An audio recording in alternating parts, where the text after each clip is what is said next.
All right, perfect. Hi, everybody. Welcome to the stream. It's Tuesday, and we're back with another programming stream for my action-adventure RPG game. Yes. So today we're going to be tackling a little problem that I brought up earlier last week. I've also been fighting sickness, so if I like start randomly hacking or coughing, then you'll know why. It's because I was sick and I'm just in the final recovery phases of it. So I hope y'all can understand. I'll try to mute so it's not like gross or anything. But yeah, if that does happen, I apologize in advance. You can kind of hear it. So anyway, last week we went ahead and worked on dynamic ability descriptions, and we're not quite done with that. So we got the basic ability descriptions. We still have to do enchantments. So enchantments is a thing we're going to have to work on. But for today, we're actually focused on dynamic image resource loading, because right now all the graphics in the game load up at the very beginning of the game. And that sounds great on the surface. It's like load the whole game, right? But we're reaching around the 800 to 900 megabyte range, and that's very costly. It's kind of concerning. I would rather my game not take a gigabyte of RAM. And it's because it's kind of like a retro RPG game. You wouldn't expect it to take up that much, right? And the reason that happens is because we load everything right at the beginning of the game.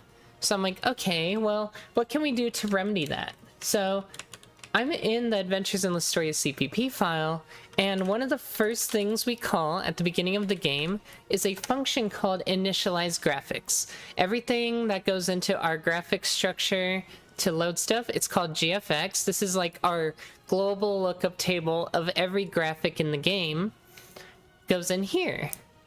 And so what we need to accomplish is every single graphic has to be kind of decided when it's going to be loaded dynamically and when it's going to be unloaded. We have to decide like these pieces of time when these events will occur, and the game doesn't do that right now, and so we gotta figure that out. So I've kind of divided up into three general categories. One are the general graphics. If I go into this file, this is a configuration file for the game. It's called gfx.txt. And inside of here, we'll find that a lot of the game's graphics, like it's just random graphics for the most part, right? They are all in here. And so these are things that we're going to have to mostly load up on the fly, except for down here, the class-specific stuff. So the class-specific stuff, I think we're going to try and offload somewhere else. So this is, most of these we can just load in at once. I did a test over the weekend where instead of loading up whatever the actual graphics of the game are, I went ahead and loaded up a 1x1 pixel graphic for every single graphic in the game. This means that the sprite array doesn't hold like millions of pixels, right, for every single graphic. And in total, with only loading that, the game ended up taking about 450 megabytes of RAM to start up, which is a lot more acceptable in my opinion. Being under half a gig sounds great. So, yeah. How do you remember all the edge cases of C++? Just through experience, right? The problem with the C++ being a higher level language is there's a lot of invisible behavior, right? And so naturally, in order to learn those behaviors, you have to use the code a lot, see what happens, get in the debugger a lot, understand and come up with an internal understanding of what you are doing with every character you are writing. Every syntax has a meaning. Every function has implications, right? And that's what makes C++ so hard, is that you can't see all the behavior going on behind the scenes. That's kind of what a higher level language tries to do. And so it takes years of experience. That's why C++ is not easy. You have to have that knowledge, which kind of sucks. It sets a medium to high barrier of entry in order to get the language to do exactly what you want it to do. But it's quite powerful if you can use it. I personally like it, but I've been using it for a long time as well, so I've been able to obtain that knowledge. And also, if you do forget, we do look up things a lot of the times. There's nothing wrong with looking up documentation. It's actually very important a lot of times. I highly recommend it. Okay, so let's start by first making it so that the easiest point to first introduce is getting rid of the visual novel graphics loading. So we have what's called a visual novel engine in the game. And so it's basically what it sounds like. It's the part of the game where like story text pops up and characters talk, right? It's a mini visual novel engine that was built in the game. And so right here, there's a structure called graphics to load. It's a static variable. And it goes ahead and iterates through it and loads all the graphics right here. So what we would like to do is not load all this at the beginning of the game. This is no longer necessary. We would like to load this when we actually need the visual novel engine. Like, let's say we're on the overworld map, we pick a story node, that's when it should load. The game will pause for a minute because they are pretty large graphics because it's like more detailed, right? But it will load this graphics and then proceed with the story, which I think is an acceptable place to put these. When we're deciding how to load these graphics, we have to choose places where the player experience is not affected too much. So the place I would like to do this is right when we load the level. So in here, we're on the overworld map level window, where after we select a stage, something's gonna happen. There's a button, so there's a function called start level for the overworld map state. And depending on what kind of level it is, whether it's a story level or if it's a camp level, it will do something very specific. So, yeah, because this is for the game hub, the camp, and then this is for a normal game running. So 3 possible branches here, and we're currently looking at load visual novel. So if we move the graphics loading into load visual novel, then that kind of makes sense, right? This is the part we're interested in. So at this point in time, it would be in our best interest to call these functions here. Now, there seems to be some things it doesn't like. So this load resource function is actually a macro inside Win API. So unfortunately, it's conflicting with that right now, and so we got undef it and call out windows, as we like to do in our project. So load undef load resource, that way it's using the correct load resource function. At least it will, we have to call it later. And we're just gonna put a comment here that says stupid windows. That's my way of saying this is the reason why we're doing this. Is because of a certain OS. Excuse me, like I said, recovering from sickness, so today I'm probably gonna be a bit choppy, but I'll try my best.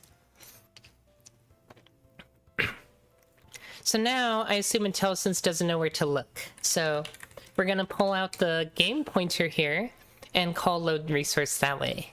And then that will give us the correct function and load everything. Now, if we choose to do this, a couple of things will occur.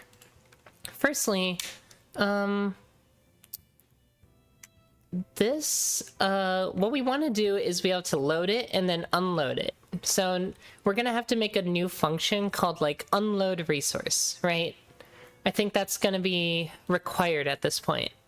So we're going to have to do that. For every graphic we load, we also have to unload it. So somewhere in our line of stuff, we gotta unload it. So it looks like down here, where we iterate through commands and if, let's see. It looks like this is when we go back to the overworld map, so we're just checking if there are still commands in the queue. It will pull them. If there are no more commands, this is a dialogue state, so this is like running the visual novel engine, what do you call it, in line with the game. So there's a version of that occurs, and then the other version is just down here, where it's just you're in the visual novel story mode without the actual game loaded. So in either case, though, we have to unload. So we'll basically have the same for loop, and we're going to call like some kind of unload resource function, which doesn't exist yet, but that's going to be the goal. And maybe we'll add a little logging function as well, in the same manner, where we say that every single item has been unloaded.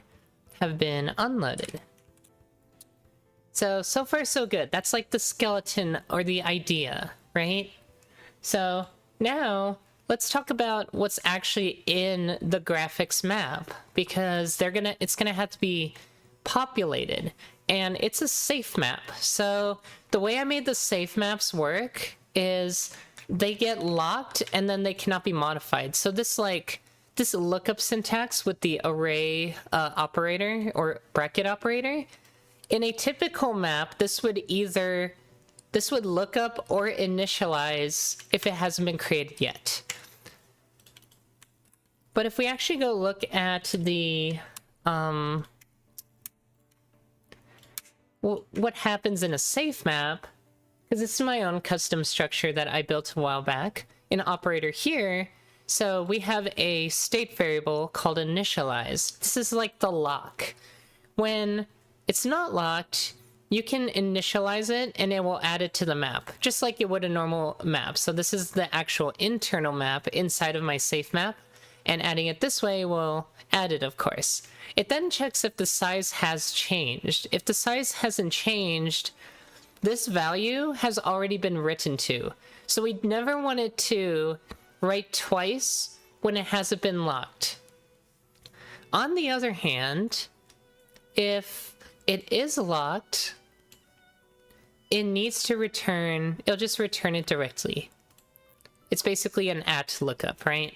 And in fact, I would even argue that doing this makes more sense. It's just that we already did a check here to see if map.count is equal to 0. So we know that this is true. No, this is going to return a valid value no matter what. Anyways, that's how the safe map works. Once we lock it, this operator only does lookups. And if it can't find it, it will say it's a non-existent key. That way we don't get the bad side effects of a map, which in my opinion, it's a bad side effect, because you might accidentally initialize values that you didn't intend to, and that's one of the traps when using a map, is that you might not realize that instead of editing a value or creating a value, you have instead, like, you might have done the opposite, right? You might have thought you were creating a new value, but you actually overrode a value, and you might have thought that you were overwriting a value, but you're actually adding a value. The safe map introduces an explicit requirement to do one or the other. You can never have both, while still using the map, so I don't have to rebuild an actual hash map, right? So there's that. Now, I'm thinking about it in my head, and I'm like, okay, so we're gonna load every single resource we need. It looks like there's also a load dialog, which is essentially almost the same function. You can see that they are quite similar.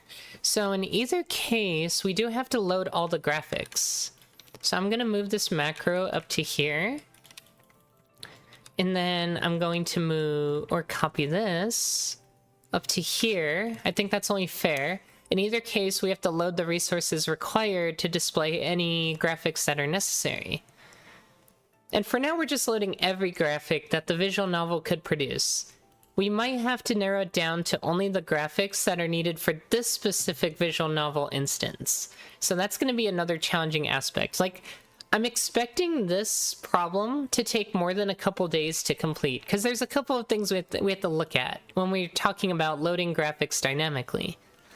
Our engine is currently not built for it, so we have to kind of design and come up with the architecture to make all this work the way it needs to.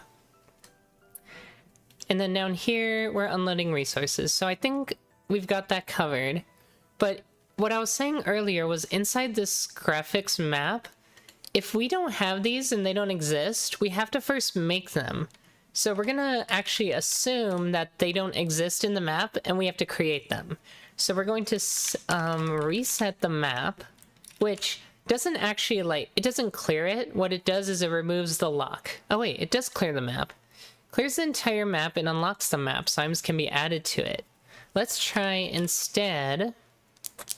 Wait, can you actually erase? I think you can erase from a map, right? You should be able to.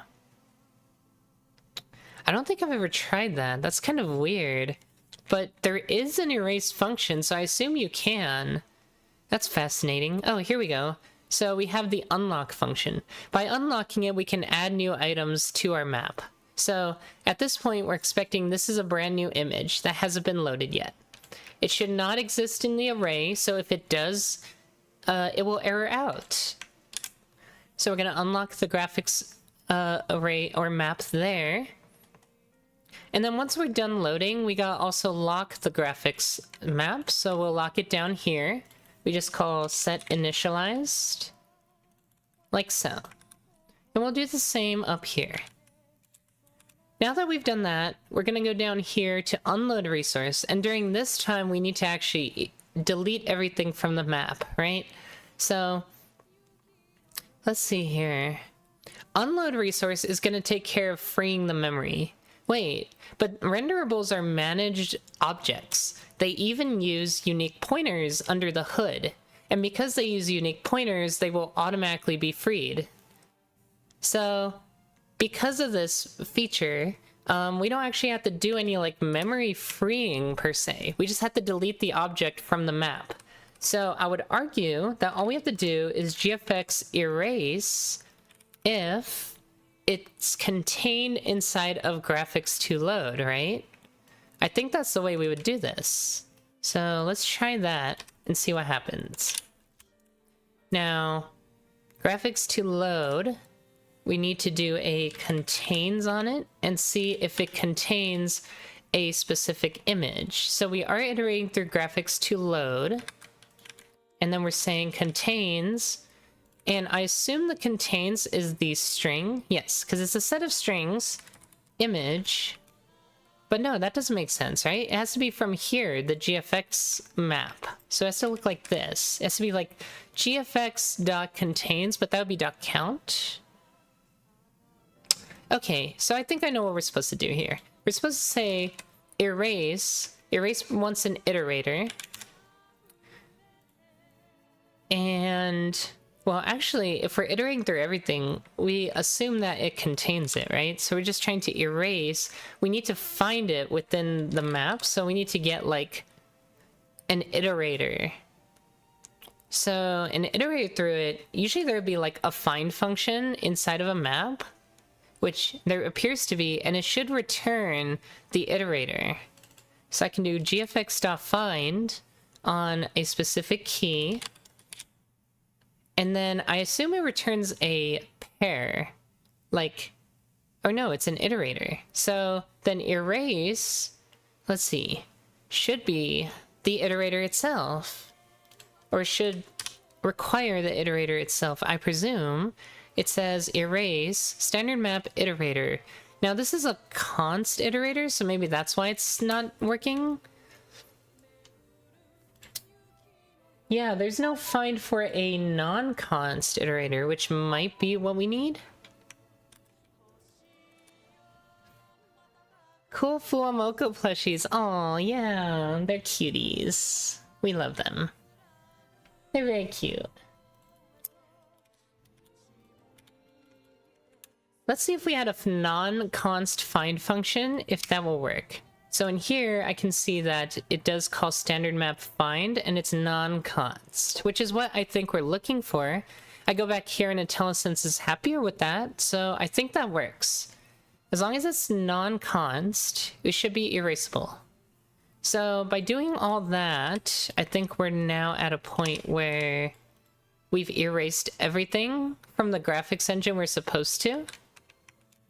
So I guess the next thing to do is to try this out, because that should be all we have to do to make sure the visual novel engine has all the graphics it needs and then gets rid of all the graphics it doesn't need.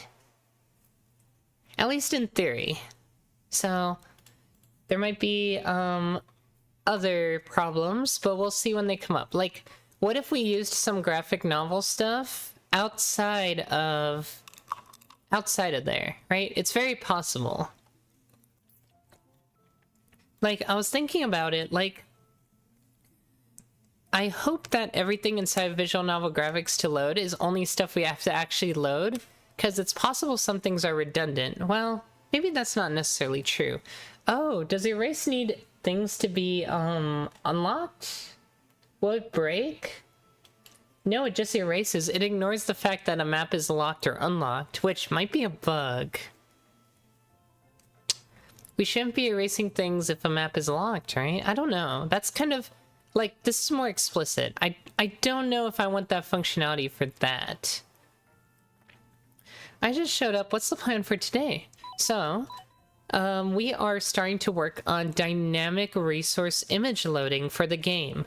So, what currently happens is right at when you start the game is like on a blank white screen for hopefully just a few seconds while it loads every single graphic that the game needs. It does it all at once, everything's loaded, and when the game finishes loading everything, we're at about 800 something megabytes of RAM usage at this point.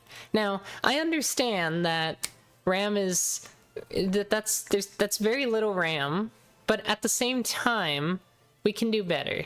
And I think it would be nice if I could be a little more frugal with how we just burn memory, right?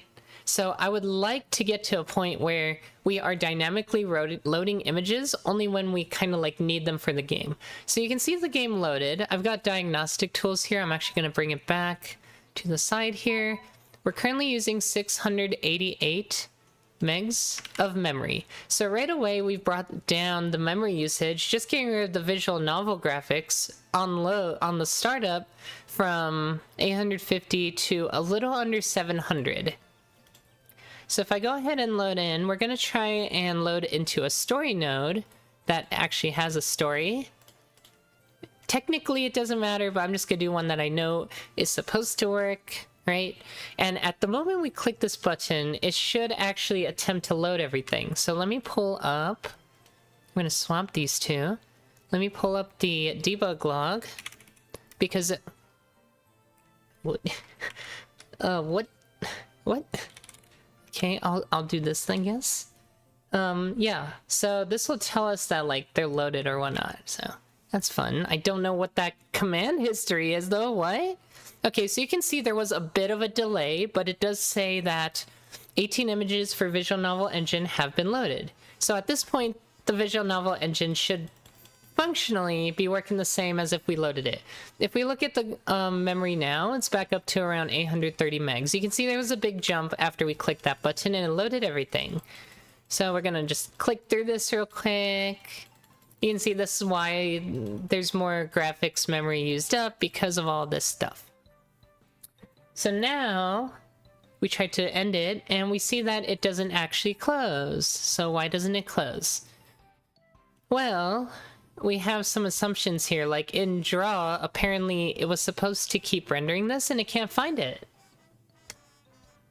So let me look at what the error is. It probably just says can't find an image.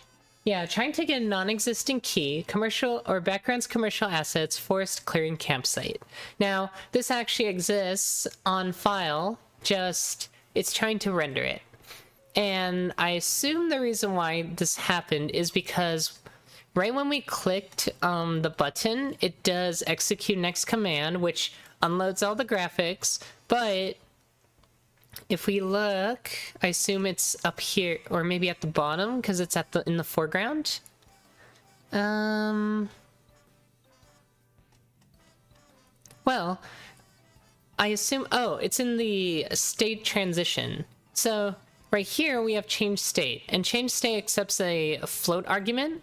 The float argument is the fade out duration. During the fade out duration, the game still renders things on screen. So the game's still trying to render. So this is not the right place to unload visual novel graphics.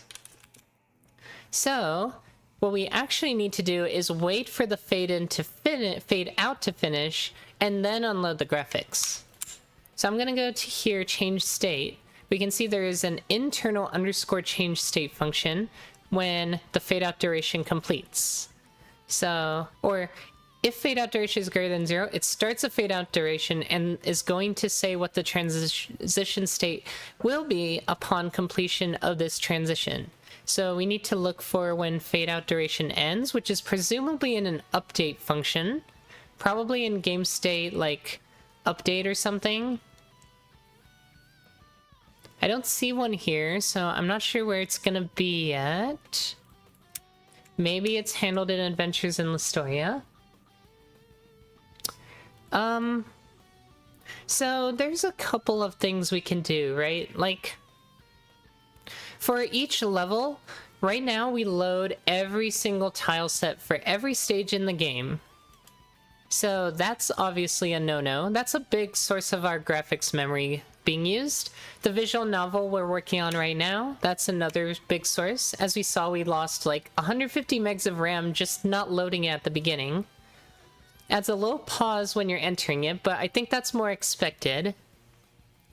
It would be nice to get the level or the image loading under our level loading screen, because we can split it into parts or pieces to handle one at a time, but that's for later. We can decide how we want to handle that. That way we can make our loading screen more dynamic, even for story stages.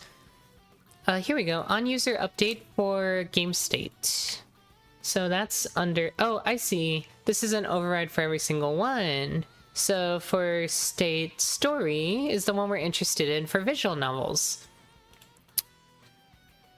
So on user update, visual novel update, clear timeout garbage. I think there's an internal update function too, though. At least I would think there is. No, it's a pure function. So every single state gets one. There must be something going on for update, though. It must be handled inside of Adventures in Listoria. So let's go under, like, I assume there's, like, an update, maybe game states or something. So there's this function called global game updates. And inside of here, we do call on user update for a state. But where do we handle the fade out stuff is the question. Maybe that's just all variables we pull and directly consume inside of the draw function. So let me split this up real quick and let's go look at the render world function, or maybe render HUD. It might be under render HUD. So under render HUD, let's look for that specific variable, right? Because this is under the visual novel class, which has... No, because it's all under state stuff.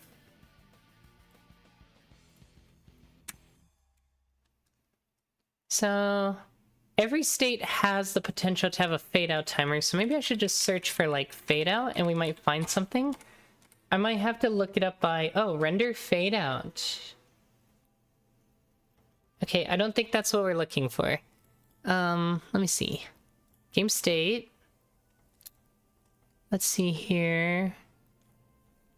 Current state, which is... So let's go back to change state game. Oh, see, it is under the game class. I didn't catch that. So the fade out duration is used globally. So this actually is it. And we can see here, we do game state, change state after the fact.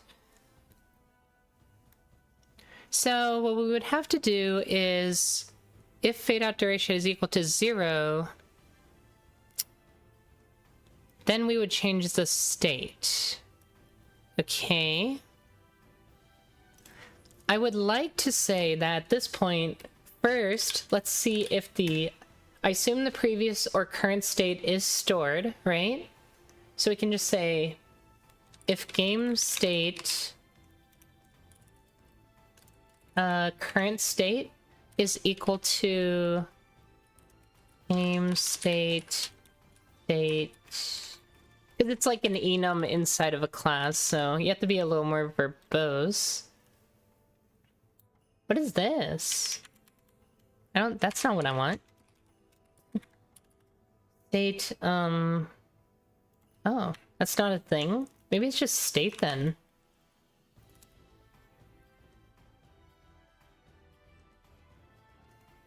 No, that's for, like, other stuff. Maybe it is just an unclassed enum? No, it's not. Game state. State. Let's see here. How did we do this? Because we saw the enum earlier. At least I saw when I clicked through. This is a game state class. Here we go. It's under a namespace called states. Okay, that's how I did that. So states, and then story. So if current state is equal to story, then we're going to unload assets. Or rather, I would like to take that state and I would like to call the, like, some kind of unload function, right?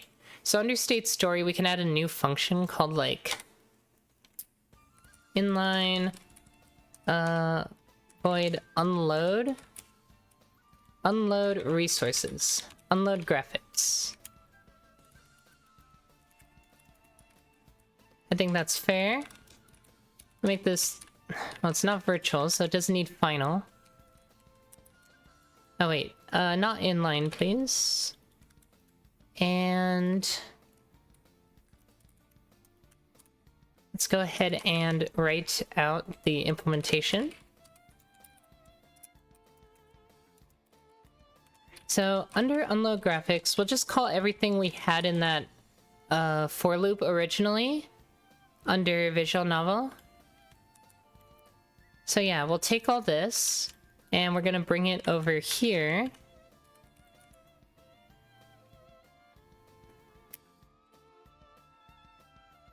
And I think that should be it. Then everything will be unloaded when it needs to be, and we just call this function directly.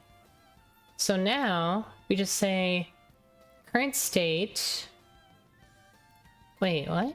Oh, that's the current. Yeah. I'm like, we're currently debugging, so it's like, yes, that is the current state. But we're gonna take it, we're gonna cast it, because we know if it's a story state, it can be directly casted. So we're gonna cast it straight to a state story. It will be a pointer, I believe. And then we'll say current state, unload graphics. Is it public? It's not public, so let's make it public.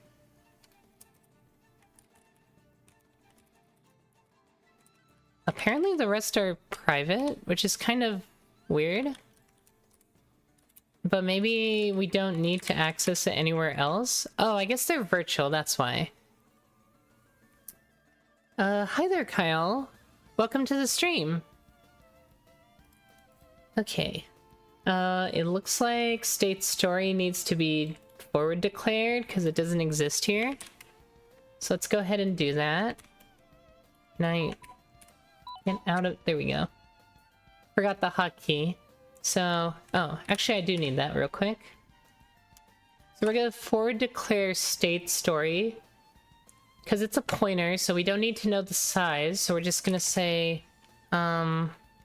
class state story exists somewhere, but we don't care about the size. We're just saying it exists. Although I feel like this should exist. Like, it should know what this is. Oh, but if we're calling it... Wait, this is the CPP file. We need to include it. Never mind. I was thinking we were in the header for some reason. State story.h. Yeah, because if we're actually utilizing it, we can't see the functions of it without without actually including the header file. I have started developing my own engine. Now I can feel most of engine developers' pain indeed. Good. I'm glad you have that opportunity. Good luck with it. I hope you make progress. Also, Eddie, thank you for the follow. Welcome to the stream. Okay. So yes, this is where we want to call unload graphics. With that out of the way, I think we're ready to try again, because now the graphics won't unload until change state happens, and then draw won't be called anymore. So we're pretty much okay after that. Ooh, graphics is an undeclared identifier in here though, which is fine. We just have to include it. Include GFX. It's a global, so we have a global include macro for it. But yeah, fun.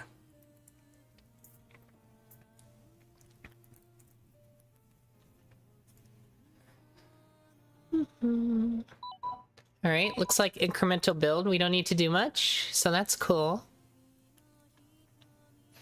I'm glad, because I didn't want to sit here for 3 minutes just to see what happened. Alright, so let's see. Again, we're just keeping an eye on the memory as we do this.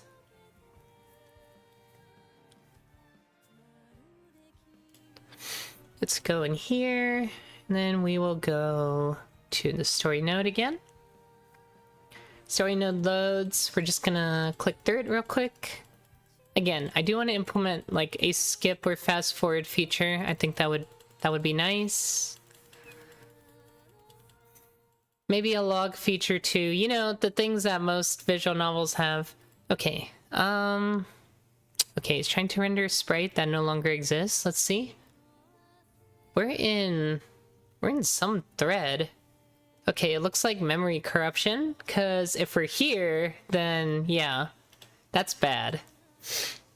Somehow we ended up with like a bad pointer, and then function led to here. So let's see.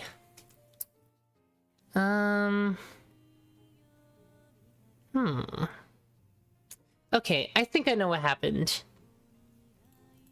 So the way the OC Pixel game engine works is that at the start of a frame, you get time to declare everything you need rendered for the GPU, and it gets inserted into the engine into a vector, right? These are like the what are they called? Like the primitives to render, right? And so we do that, and then at the end of the frame, that data gets sent to the GPU, and the GPU then prepares to render everything. So that prepare render function is relevant because that's the engine about to send all those primitives over. But I presume this render fadeout function is in the draw call of this of our game. Okay, so it's an on-user update, game state draw, draw overlay, render fadeout. So if we're in this point in the pipeline, we're not ready to render a frame yet.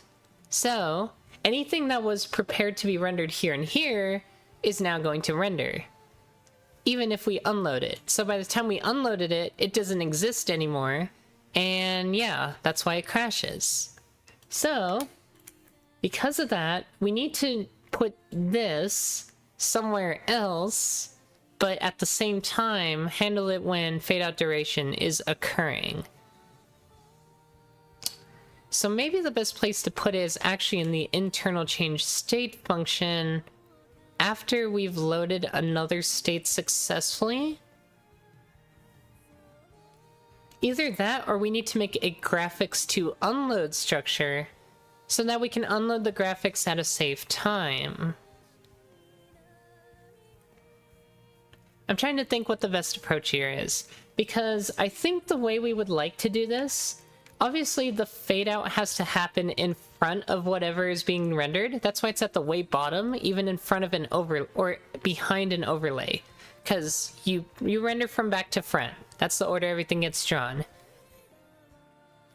But if we want to make this work, then the render fade out technically would have to happen here. So if the graphics are needed, it gets unloaded, and then this stuff won't happen in the first place. Right? So I think what we should do is we're gonna need something else, right? We're gonna need something like I'm not sure how we go about handling this. There's a couple ways we can go, right? We can handle the fade out duration somewhere else and only handle like the change state in this place, but we could also just manually write up some code. Like, we can go into state story under draw and just not draw if we know we're fading out, right? Or not draw when the fade out is getting close to occurring. That's kind of a weird way to put it though. Like, obviously the draw call at this point knows how much frame time is about to pass, so it knows when the fade out is going to happen. So what we could do is under here in draw, let's say, because the game state will be current story, so we are going to eventually call unload graphics. For our state, we do need state story, so let's bring that back.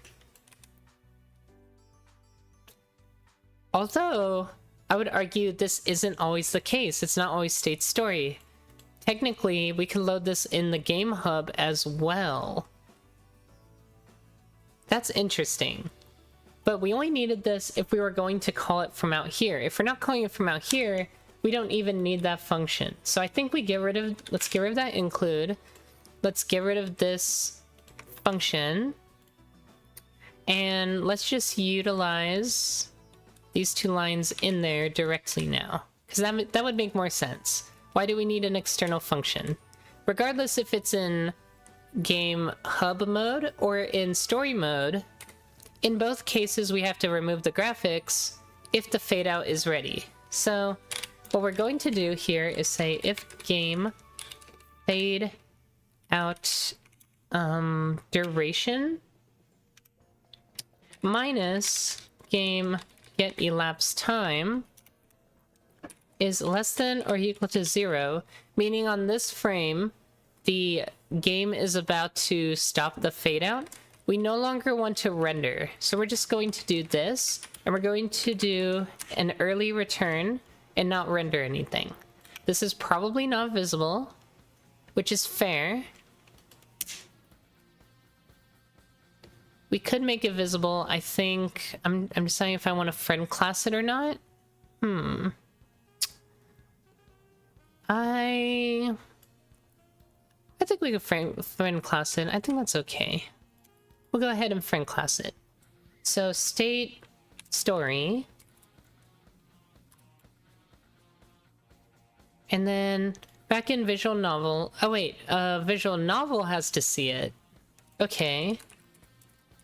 Friend class visual novel allows us to look at fade out duration and read from it. We don't have a getter for it, so otherwise we would just make a public getter, right? So if this is the case, it will unload the graphics, and then we're expecting, because this was the visual novel draw call, that when the draw call happens under render, under the fade out render, if we jump back to where this was called, we'll see here, it's going to realize it's going to fade out, not draw anything for that state. I don't think it has a draw overlay override. And then render fade out will occur because fade out duration is going to be subtracted from getting elapsed time. So as long as these two match, we're good. The states will match and we won't have an issue. They shouldn't ever not match. You don't mind using lots of friend classes? If the relationship between the two classes is very far apart, then I'm usually okay with the friend class. I'm not okay with using a friend class if they have very high interactability with each other, because then you risk modifying state that you don't want to mix up. Like, the visual novel should never need to modify the game engine itself, so reading a variable is a very okay case for me. I wouldn't mind doing that. I'm not gonna add a getter just for this. But if this visual novel had to interact with the game engine a lot, like, other than calling draw functions, maybe like it has to call like pop up a message window or something, then I'd be a little more suspicious about using a friend class, because now I risk touching stuff I didn't intend to. Yeah, so this is a very far apart class from the engine, so I'm okay with friend classing it, because I don't think I'm gonna accidentally mess up the engine using this class. It's not gonna want to. Other than that, I think I'll remove this because we're inside the class itself, so this is just visual noise. And I think we're okay. Let me go ahead and compile, and we'll just see where we're at now. And if this is good, then we're going to proceed with the next step, which is only loading the tileset graphics. Well, actually, I think we already just load the tileset graphics. No, that's not true. I'm pretty sure for map loading right now, we actually load in every tileset as we go on. So, like, if a map already had a tileset, it will just use that one, because obviously we don't need to create more than one of every graphic, but if it didn't exist, I think it adds it and then it stays in that map permanently. At least that's what I like to believe, so we're gonna look at that. We're gonna try and make it so we load and unload tileset graphics. That way maps aren't consuming a lot of our RAM anymore all the time. Especially for ones that no longer exist in the stage. Because it would be nice to not use up all that memory for no reason. Hi there. I'm currently working on an action-adventure RPG game. It's called Adventures in Listoria. The demo is currently out on Steam. And today we're working on dynamic image loading, because our game currently loads every asset at the beginning of the game, and that's actually hogging up a lot of RAM for almost no reason. It's not like a lot of RAM, it's still less than a gig total, but we could do better. And so I would like to take some time to at least clean it up a little bit. So that's what we're focused on today. And maybe over the next few days, because it might involve changing quite a few things. Can you show the Steam page, please? Sure. Also, this broke.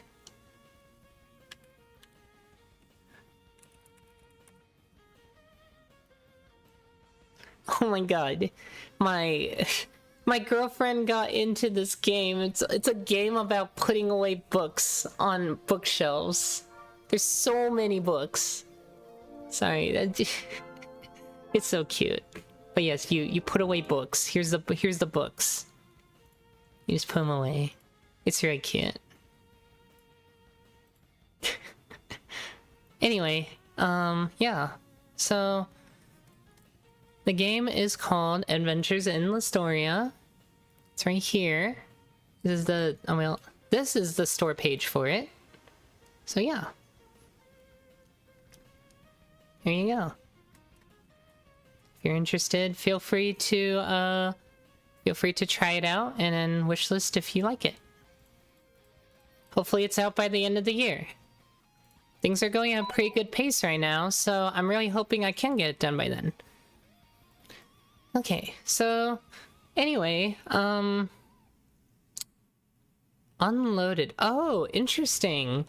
The fade out includes the part when it's fading in. I don't quite understand. That's kind of... Oh. We're not checking if there was even a fade out duration to begin with.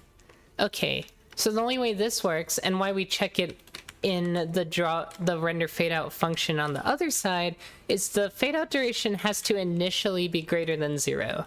Otherwise, we don't even try this statement. So that's my bad.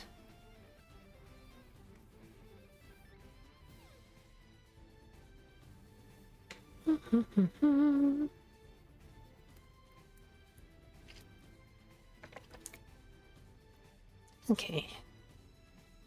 I hope everybody's doing well. It is a Tuesday.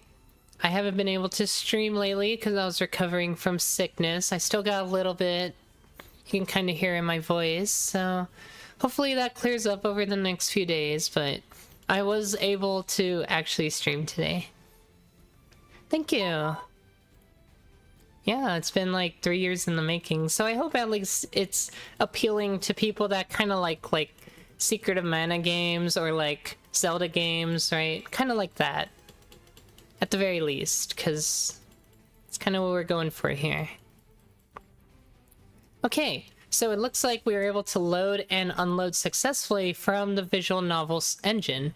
And if we look at the diagnostic tools, we can see the memory consumption has dropped back down after the fact. It's now back down to around 650 megs.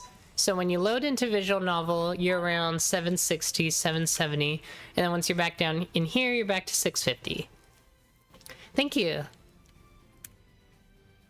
Does the game use a dual grid or a normal grid? It's a normal grid for like tiling and stuff, right? I know there's a technique you can use for like, you can use to do that kind of stuff. But no, it's just a singular grid that every tile is placed on. I remember reading about it.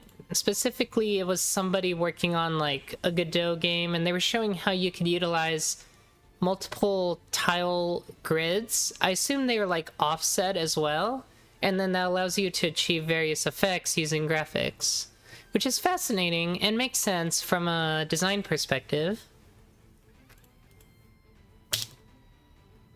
Okay, so visual novel out of the way. I am currently on a new branch called Dynamic Resource Loading, so let's go ahead and commit real quick.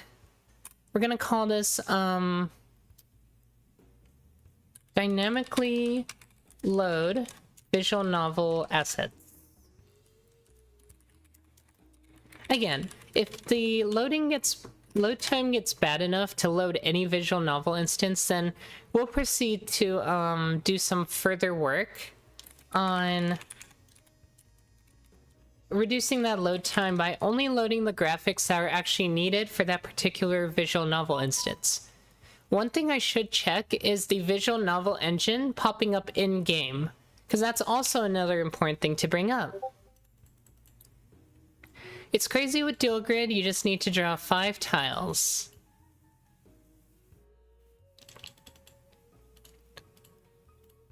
But you also have to then design your graphics around that, right?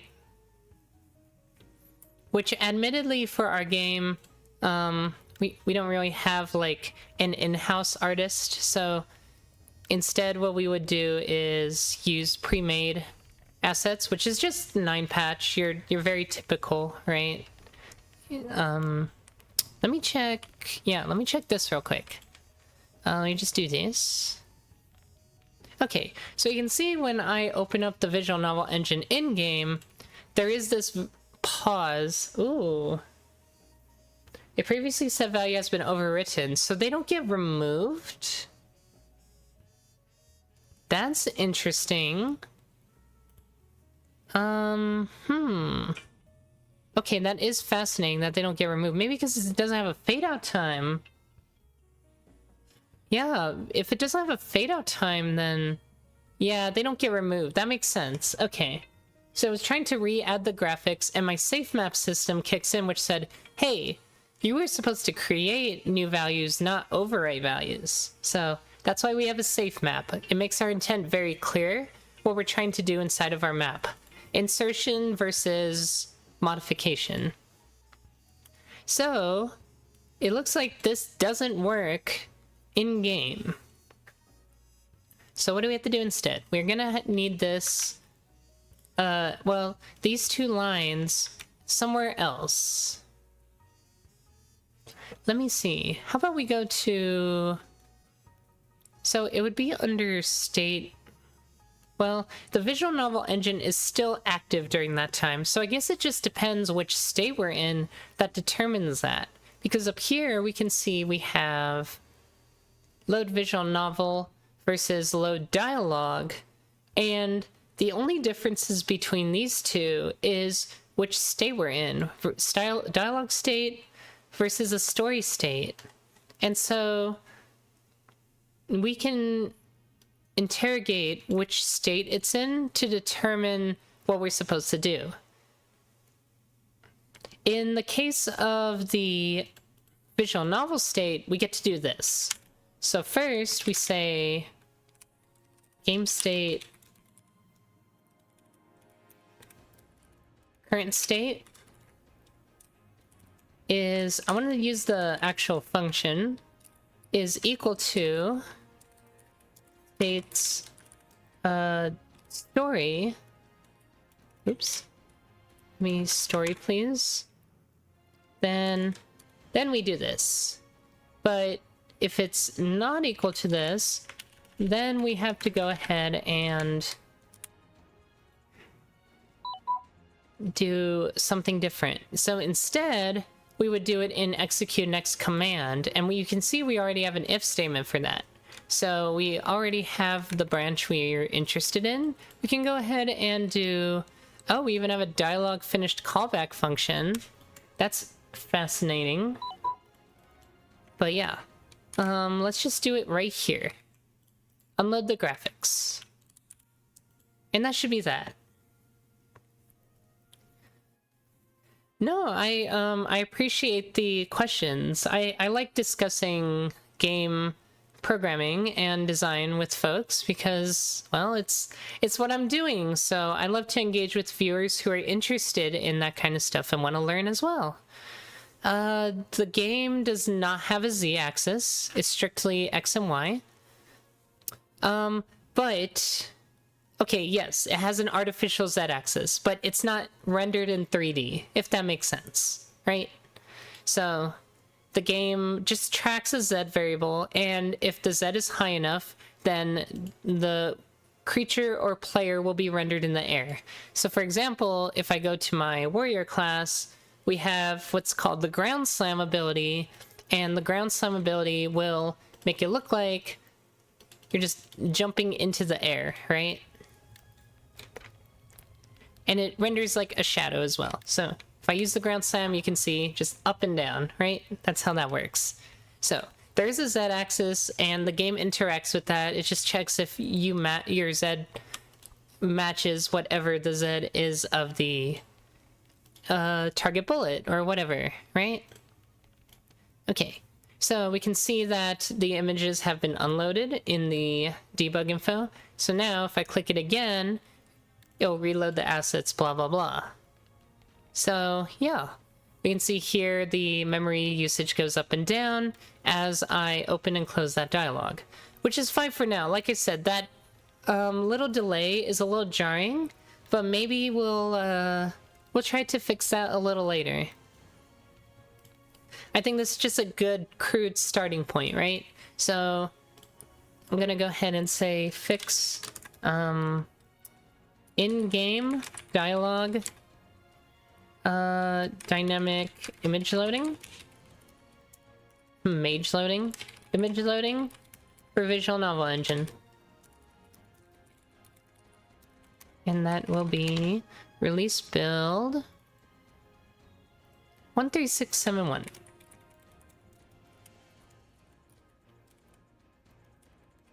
Okay, cool. Alright, so the next thing we're going to look at is the level stage loading. So we go to the load level function.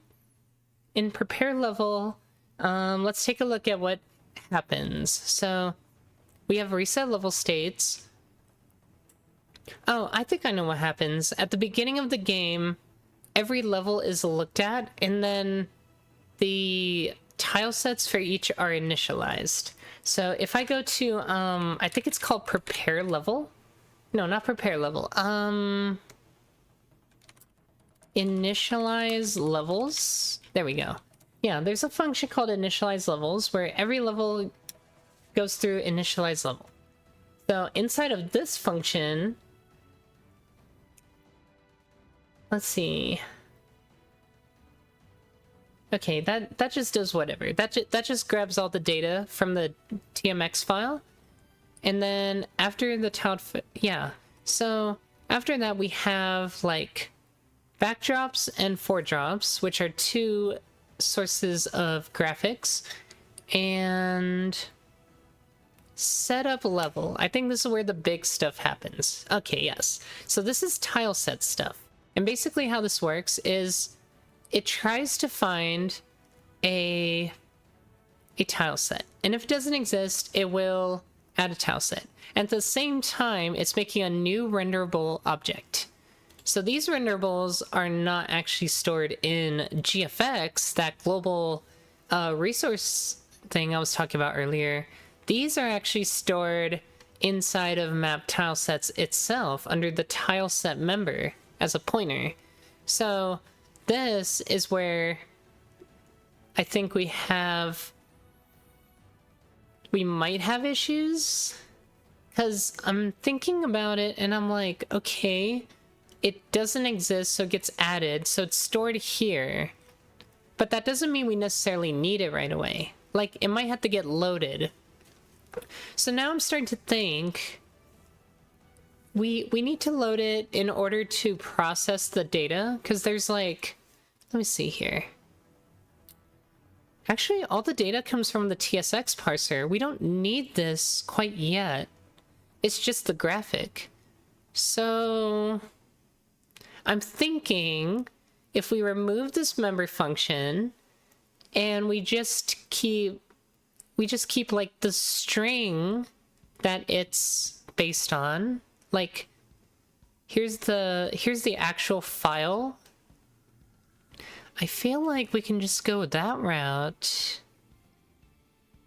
Maybe.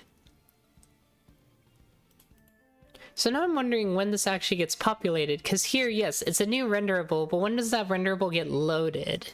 That's the next question, because we have a load function for renderables. So when it gets called, that's when the graphic actually loads. So I'm looking for that, and I don't directly see it. Let's pull this out more.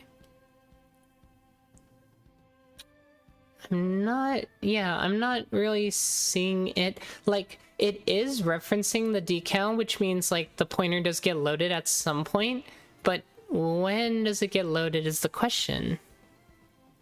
Because yeah, we said to R, but where's the load resource for it?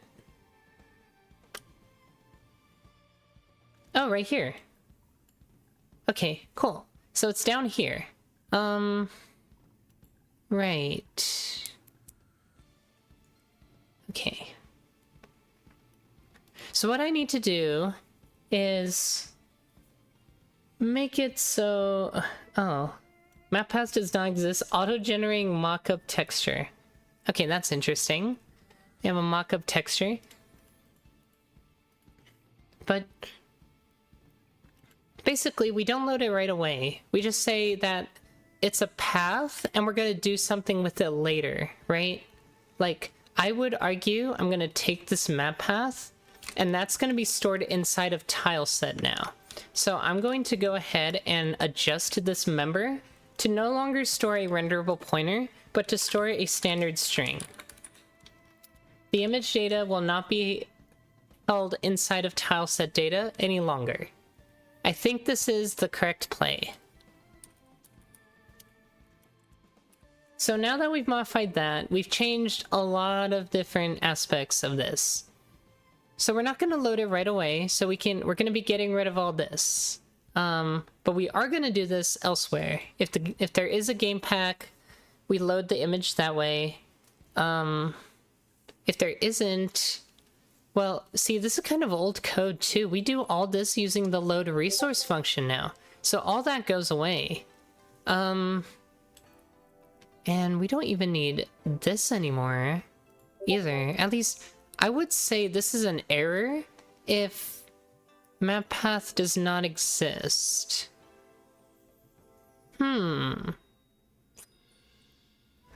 I think we just get rid of all this. We don't need any of this in theory. This was like old code.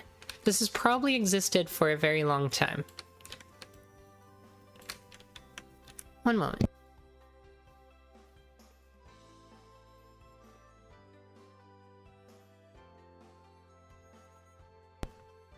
Okay. Oh yeah. Big sneeze. And cough. So yeah, we're gonna get rid of this here. We're not making the image be loaded here anymore. Just grab all the tileset data we're interested in. Ironically, the tileset data structure is holding the actual image, which I think is kind of funny. But yeah, we're just gonna store the actual path to the image now, and we'll load it later. So I think what we need to do... Oh, hold on, we gotta look at this though, because compute mode colors does require the tile set. So this is what I was talking about earlier. Like, it's gonna need to load the image at the beginning of the game to figure out the colors. So does this become a to-do? So what this does is this checks the pixels, like the colors of every single pixel in each tile in the tile set, and determines what the color of that tile is. This is actually used for the minimap system to display the right color based on the color of the tile. So I'm thinking here, we're gonna do this elsewhere, and maybe we even pre-generate these graphics at the same time we're doing that map caching system. So I think we're gonna turn this into a to-do, and for now,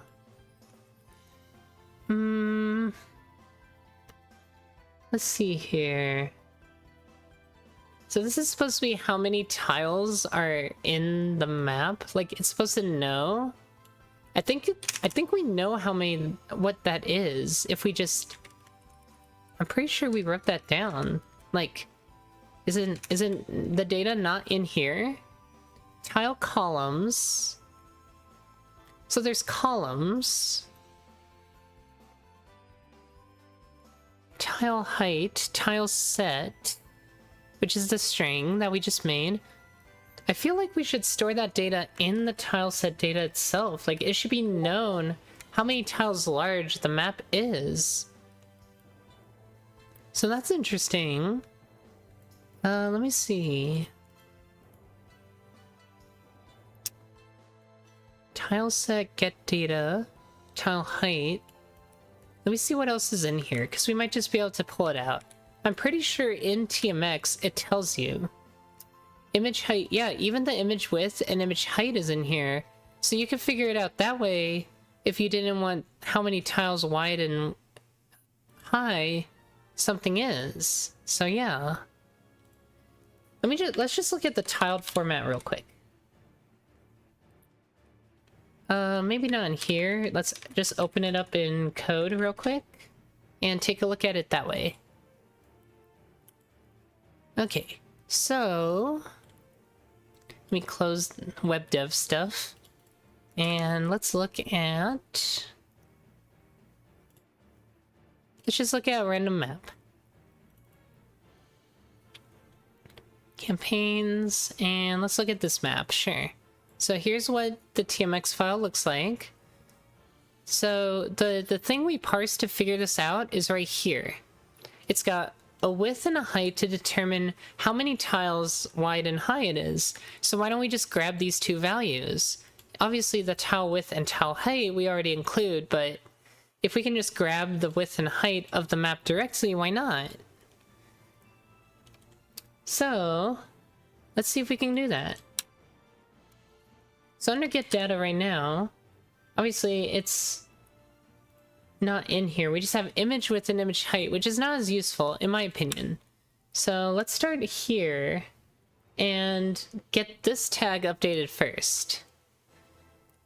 So this is the parser, by the way, for the TSX file format that I wrote. And what we're going to do is add in an actual width and height member.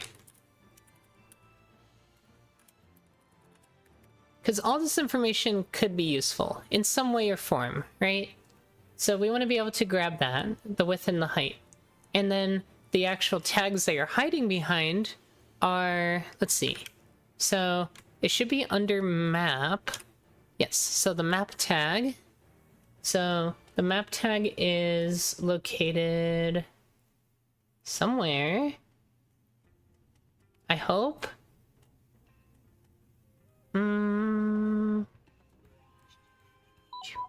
TSX. Oh, this is for the TMX parser, not TSX. People love RPG games a lot. I think a lot of people like kind of grew up with them. At least the folks that are like in their, you know, like 20s through 40s, like the gamers in that range, grew up when like RPG games were like, there was an era where JRPGs like really took off, and then the Western audience got like a hold of them, and that's kind of when like RPGs really started to become a little more mainstream and known, because originally there were like what do you call them, like computer RPGs. There were a lot of computer RPGs, but the problem is that the computer RPGs, not a lot of people had a home computer or could run the games, so, or could even find the games for that matter. So until they came to console and were popular, RPGs weren't really that big a deal. So now they've kind of left a hallmark. And I think they also, the action adventure kind of genre really took off once like roguelikes started coming in, or roguelites, not roguelikes, because roguelikes are different. But I think once roguelites really took off, then action adventure games also really took off, because it was just like a similar genre but with less stakes. Hi May, what is your favorite RPG game or series? Ooh, my favorite RPG game. Oh, I think my favorite is Xenoblade Chronicles. It's, you can invest so many hours into those games, and I think they're very well designed. They look beautiful, they play well. They're pretty technical, which I like. I just really like the Xenoblade Chronicle games. My cortisol is spiking. Hell yeah. It's like epic when you can learn all the game systems and then really dish out gigantic numbers against enemies. And they make bosses tanky. They want you to figure out their systems in order to beat them with crazy tactics. Like, it's actually really cool. I like how Xenoblade handles like the RPG aspects. It's really fun. So yeah, I think that's my favorite series.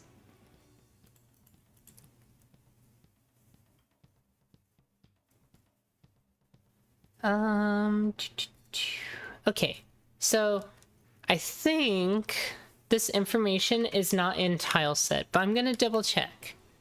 Because it wouldn't make sense, that's in tile set, that only has the tiles. So the map has how large the tiles are. So maybe I'm doing this wrong. We don't care about the width and height here. We have to actually grab it from the map itself. But I think the reason we did this is because the... Okay, so the tile set image, like, we don't care about the map. It doesn't matter how big the map is. It matters how big the tile set image is, which is why this happens. So if I wanted these values, we just pre-calculate, or we calculate them, right? Okay, that makes more sense.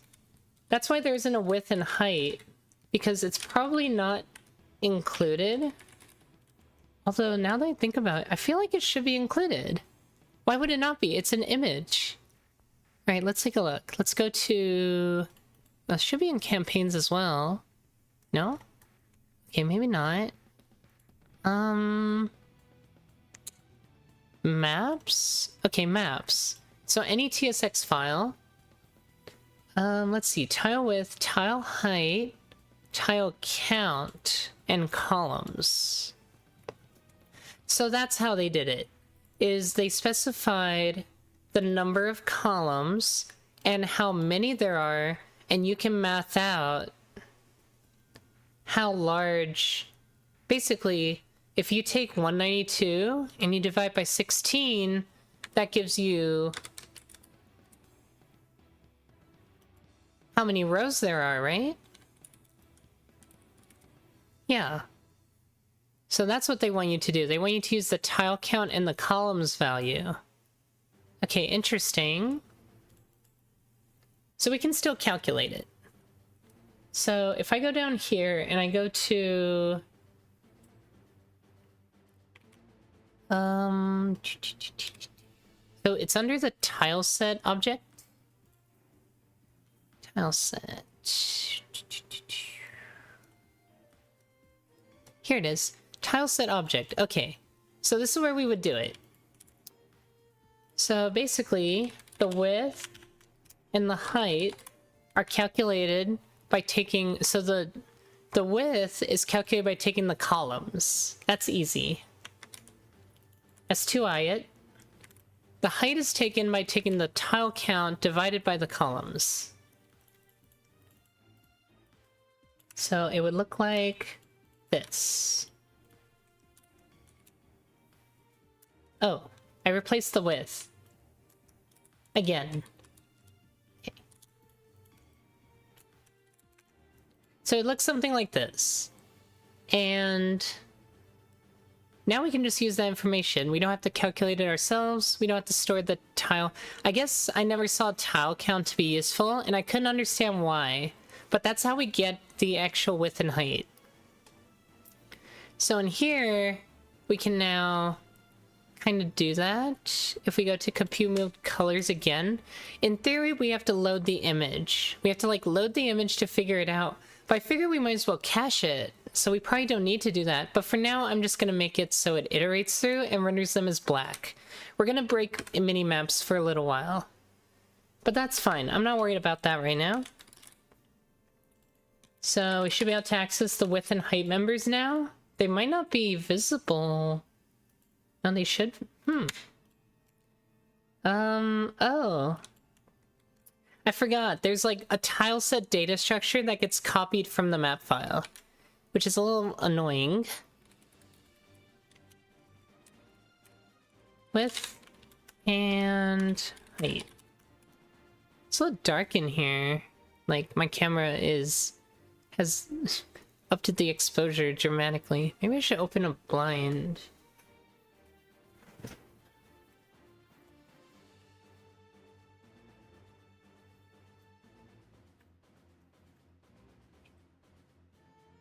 Maybe that'll help a little bit. I feel like the sun's gonna mess with... The lighting's gonna mess up though. A little bit. We'll see. I'll just keep it like this for now. Also. Okay. Anyway, height and width. So we have to copy the members from the TSX parser file, the TSX file, to the actual structure.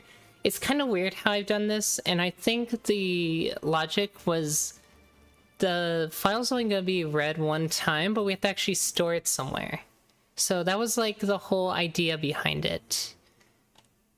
Anyway, so where we called compute mode colors was up here, and okay, so we just need to set those two values. Like we need to set width and height appropriately to the width and height from the tile set data. So it's gonna look something like this.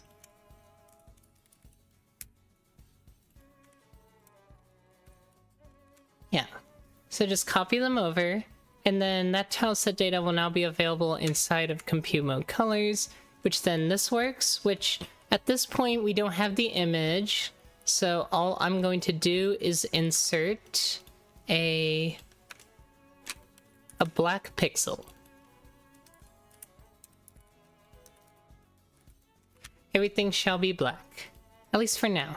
But we'll revisit this once I move all the image loading for map stuff over. It'll probably be in the future though. I'm just gonna make a note in my to-do file. To do compute mode colors function rewrite. Okay, cool. So far so good. So now that we've done this, we've removed the necessity to load the image for a map. So what I should be able to do is I should be able to run the game now. Actually, we should get compile errors because things in the game need the graphics, right? It was expecting it to exist, but now it doesn't. So I guess we have to start fixing compiler errors until that's taken care of. So here we have the render tile function, the very basic bread and butter of how the game displays something. And so it's now not going to look at this because this doesn't have the graphics data anymore. So instead, what it's going to look for with tileset name is I'm going to put it in GFX because I think that makes the most sense. That's where the rest of our graphics are. So any place where we use this paradigm, we're going to now replace it with GFX. It's just going to be a lookup because the tileset name is a string. And from there, it should be the same because it's a renderable. So I'm going to replace all. Hopefully that gets us a little closer to what we want. This doesn't look right. Why did I replace it there? Oh, I see. Only when we're referencing .tileset, not when we're referencing just that object itself. So there's another container to look at in regards to... Let's see here. So why doesn't this... Okay. Why don't you work?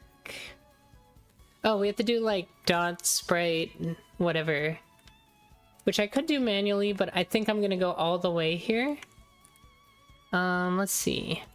So replace this with dot sprite. Yeah. Okay. Because it's not pointer, that's why it's complaining. So it's gonna look like this now. And then, let's see. Does that fix everything in here? It looks like it kinda did. Okay. Well, that's good. And that makes sense. Oh, never mind. Alright, we got more down here now. Let's see. So, what is going on? Okay.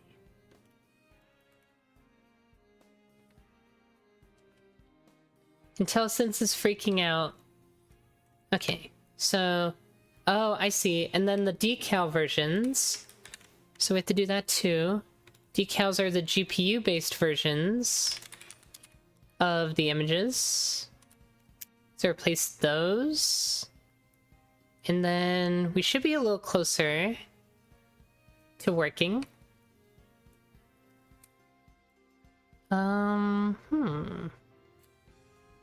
It looks okay so far. I'm gonna try a build.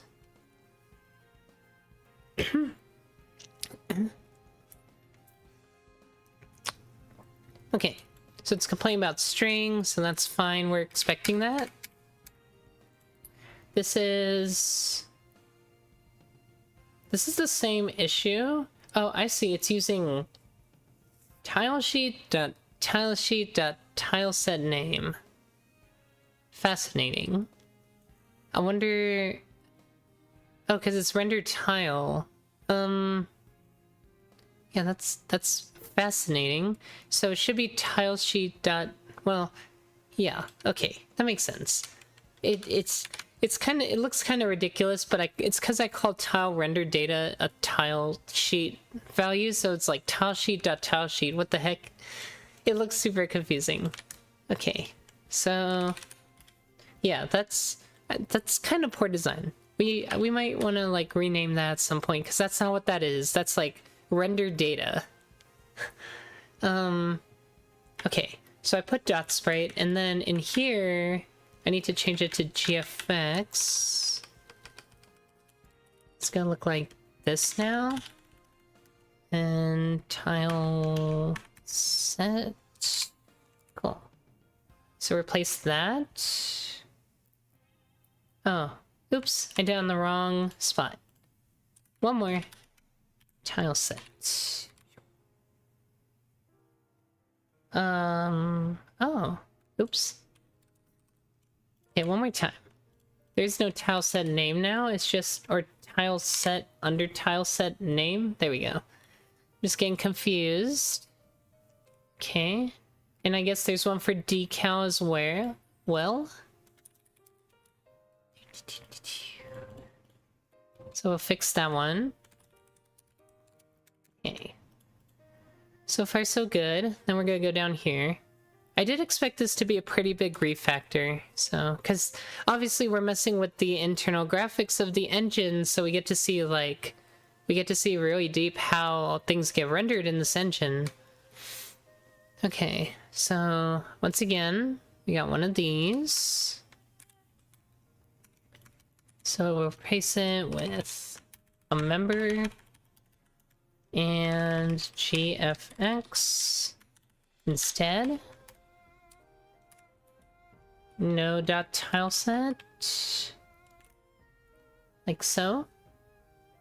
Okay. And then further down here, same problem.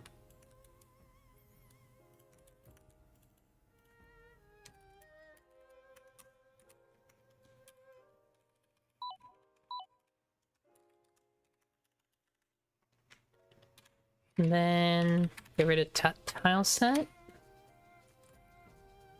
Okay. Game dev gives so much joy. Not all of it. I disagree. I don't like the actual game designing part of game dev, ironically. Like, I can appreciate the game developers who actually enjoy every aspect of game dev. Oh, and I definitely did enjoy implementing UI. God, that was awful. That was the worst. I definitely did not enjoy that.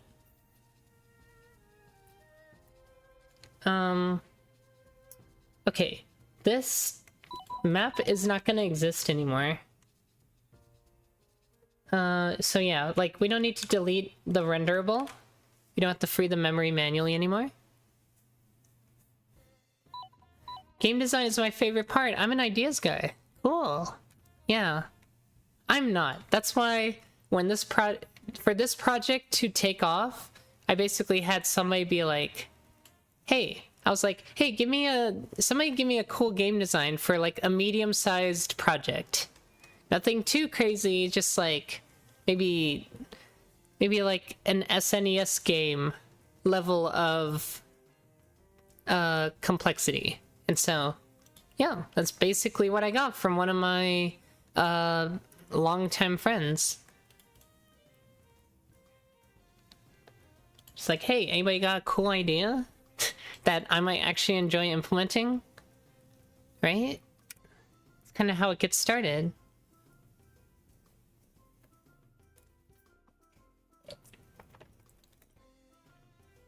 Okay. Did I delete these by accident? Image width and image height is not a member of TSX parser? Oh, dang. I deleted it by accident. My bad. Put those in, please.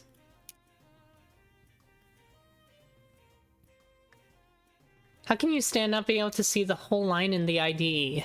I mean, technically I can if I do this. Now I can see it. Because it now spans from this monitor all the way across. So I can see it.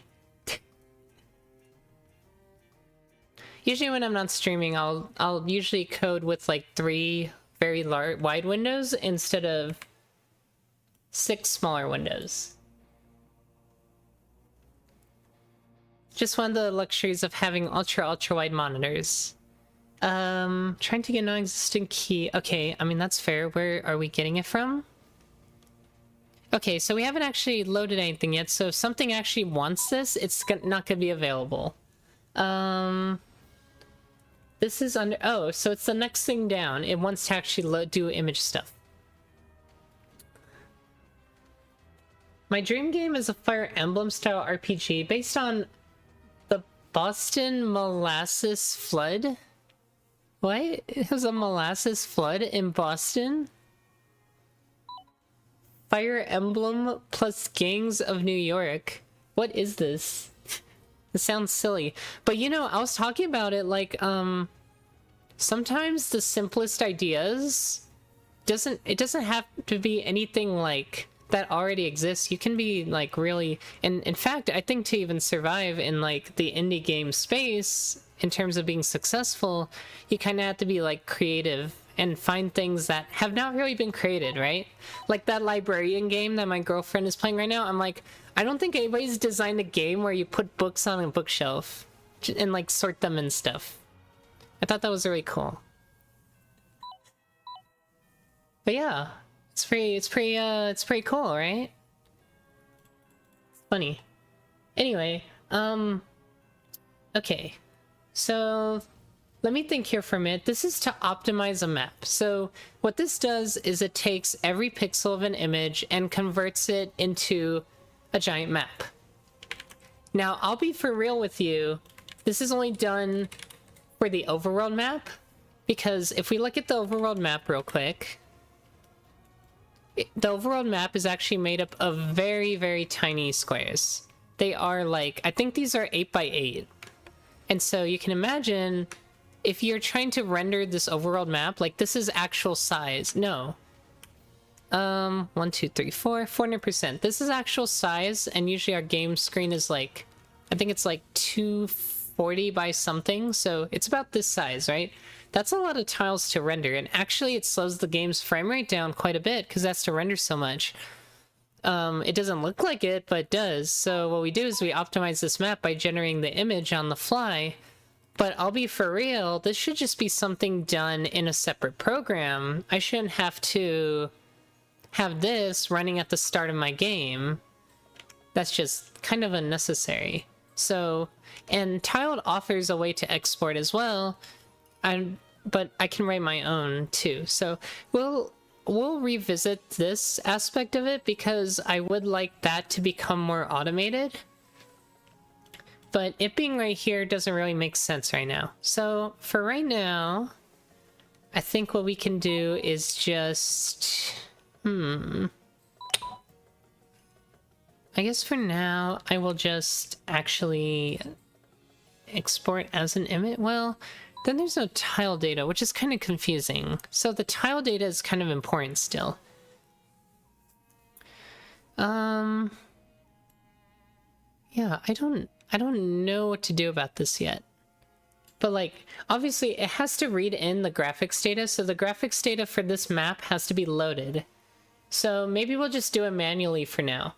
So right now, and funny enough, we have a renderable here, so even here, we would like...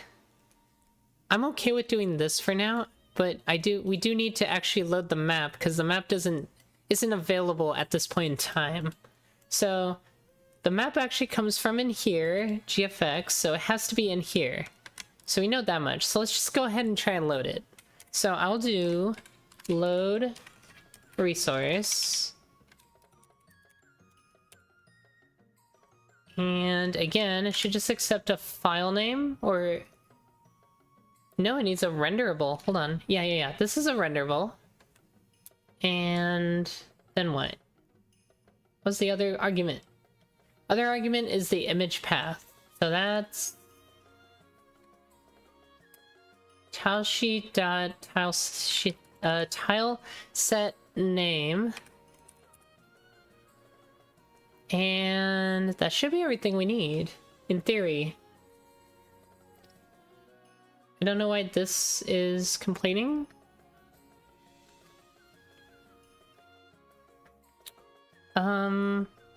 The reference of type renderable reference cannot be initialized with the value of type safe map. Oh, it wants a render. Okay. It wants the renderable from here, so it would be like dot. Well, no, this should be correct. Hold on. Let me just try compiling it. I'm like, what? That doesn't make sense either. Because that's a graphic. Load resource does not take one argument.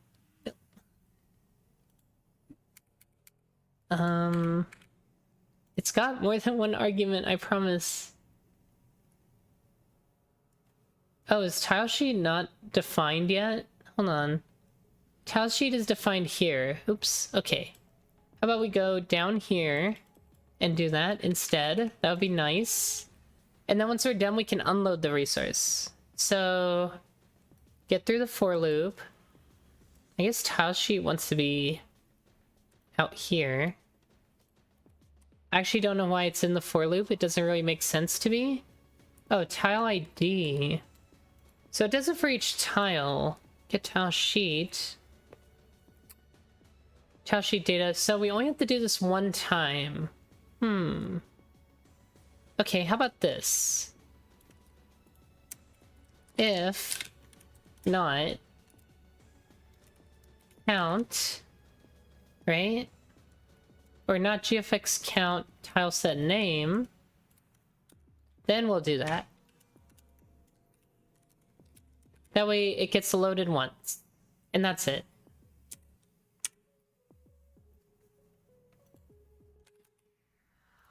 Okay. I guess that's fair. I don't think there's anything else we have to do with that. Oh, we do have to set this to initialize though. Or not initialize. We have to unlock this map. So unlock. And then lock it again. Like so. Okay. So then at least it renders it. Then we can get rid of it afterward. So we can do gfx.erase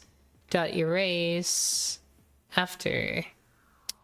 Which makes me think I kind of want to just I need to store it somewhere. So like this is going to be an optional standard string. I guess it shouldn't be optional because it should be loading a tile sheet, so it's not going to be optional. But tile set map name, map file name. And then we're going to go ahead and we'll set it here. That way we know what to unload when we're down here. Because then we can just do gfx.erase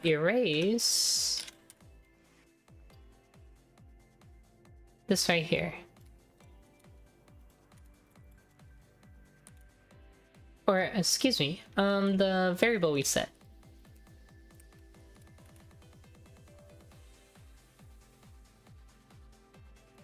Okay, so that should be good. That should get us at least a little further in the loading process because, yeah, because that's the only place that requests that image. We should be able to get to the point where the actual image loading process is done, but then none of the map stuff should be loaded yet. So then we'll probably error out at some point, but not as early as we were, because it's still gotta render everything at some point. So it's gonna be looking for that. So now we're down, oh. It still didn't do it? Why not?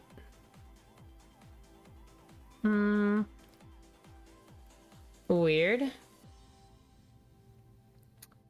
Let me see.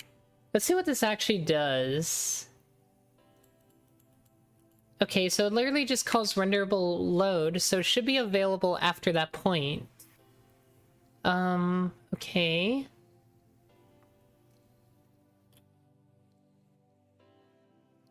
But we crashed because of access violation reading null pointer. Ooh. Null pointer. So that's gotta be this, right? That has to be a null pointer then. Okay. I would think if we set it here, we're good.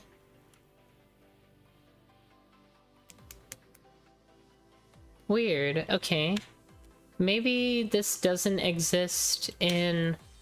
Oh, you know what? We probably have to reset the, like, the asset pack. Because it probably isn't... Yeah. The game pack doesn't have it yet. Okay. Which also might mean... Okay. I would think it would be in the asset pack, because I think we stuff it in there for the other graphics. So this might actually be... We might actually debug this some more, because that's fascinating. Yeah, we're just getting this null pointer, so... Or rather an error code that says can't find, so yeah. That's what this is, by the way. It's just like a default Windows error code. Alright, debug time. Gotta figure out what happened. Oh wait.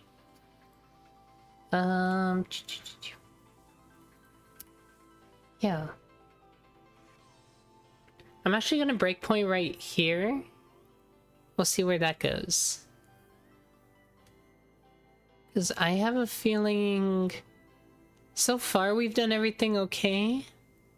So I'm not worried about that. Okay. There was a game called Game Dev Story. You got to mix and match genres, and sometimes I would try the craziest combinations. You can have a game director program. Do I have a game director? I do not. Well, I guess I am the game director. I just have a game designer. Like, because I'm the one bringing the game to life, like, effectively, I'm the director of it.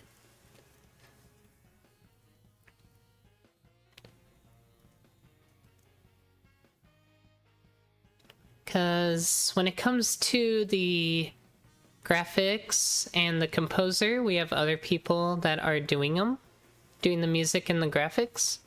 And then my game designer is the one designing the stages and came up with the whole concept and does all of the balancing, all of the loot tables, all that good stuff, all the data.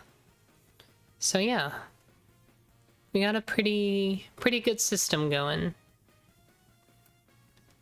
But effectively, when the game gets done and the progression is determined by what I do.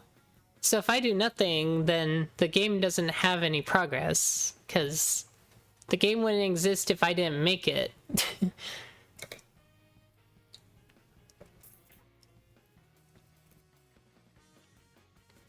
It's basically up to me to make the game at this point. Like, the game idea exists and the game has assets. It's just there needs to be a game for the assets to live in. Exactly. When she stops, everything stops. Okay. We're either loading or we're stuck. Okay. We're loading. So, as expected, this is the overworld map file. Oh, it's the wait, tileset name, right? Oh, this is the name of the TSX file, not the tileset. Uh-oh.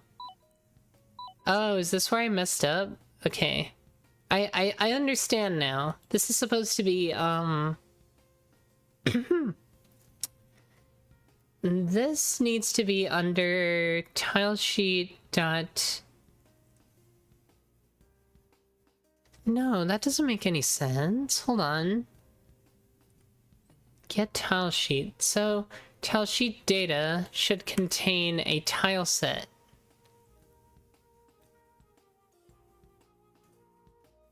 Tile set name is the TMX file name, but that's not what I'm looking for. This. I need the tile set data, not the tile sheet data. No, because that doesn't make sense either, because...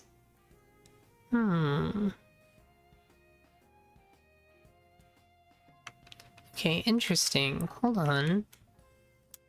I might be confusing myself here. So...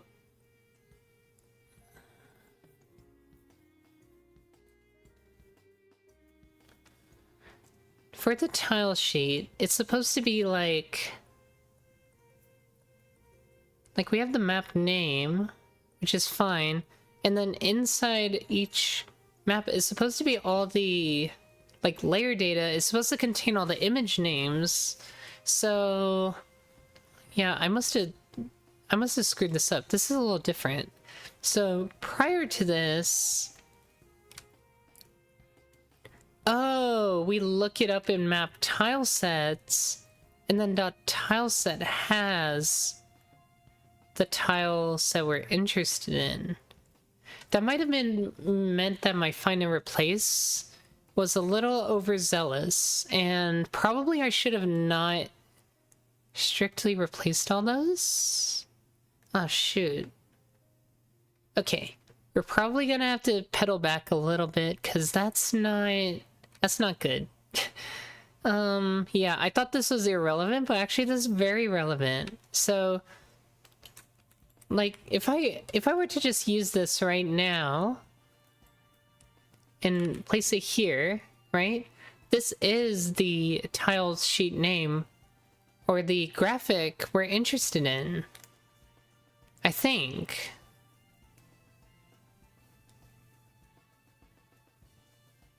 Because we're going by layer by layer. I think that's correct. Yeah. That does sound correct. So I need to back up a little bit and undo these changes and like redo them. So let's just pull up all changes and let's go ahead and undo a lot of them, because a lot of this stuff is not correct now. So let's see here. We'll just start from the top. So these are fine. This was like initial tile set name stuff, which makes sense. But when we get down further, I think the tile sheet is where we haven't, like, I don't know how this transfers. Like, how do we get to map tile sets dot tile set? We had all those variables that I was setting earlier, right? And that was like, so where is that? No. It would be under initialize levels. So under initialize levels, we do our load or setup level function. And setup level, okay. So in here, these are tile set data structures that store that information, and tile set, okay. So it's called tile set name when it's coming from TSX to data. As we can see, well, I guess as we can't see, but so how does tile set name get populated, right? Because that's what I did. I did tile set name. How did this get populated then? Because that's different. Good question. Let's see. Because like this is an entirely different structure. So this has to be handled from somewhere else. I guess let's look for the constructor of this, because that's where it would have been made.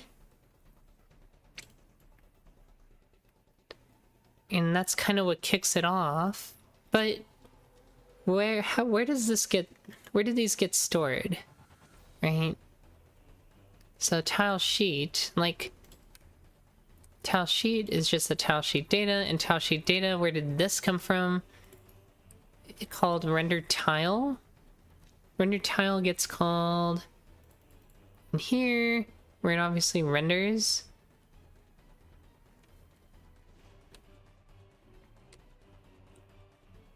So yeah, here, tile rendered data. Wait, rendered tile? I already did that. Rendered tile should not be getting called in itself. That doesn't make sense. Here we go. So it's called under render world, I presume. So where did the tile data come from? Let's see, dereferenced a tile. Where did this come from?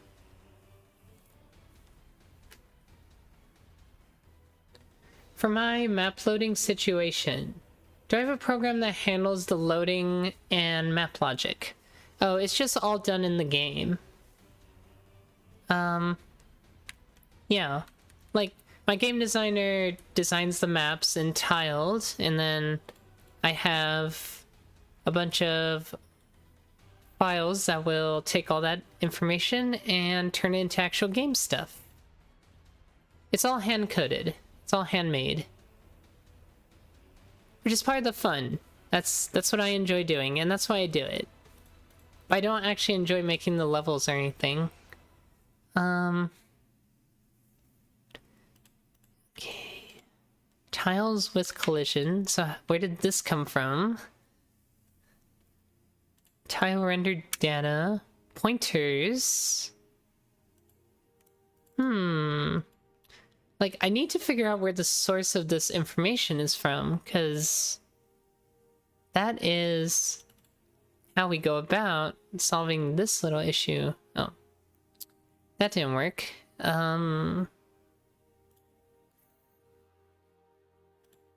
Try that again? Maybe?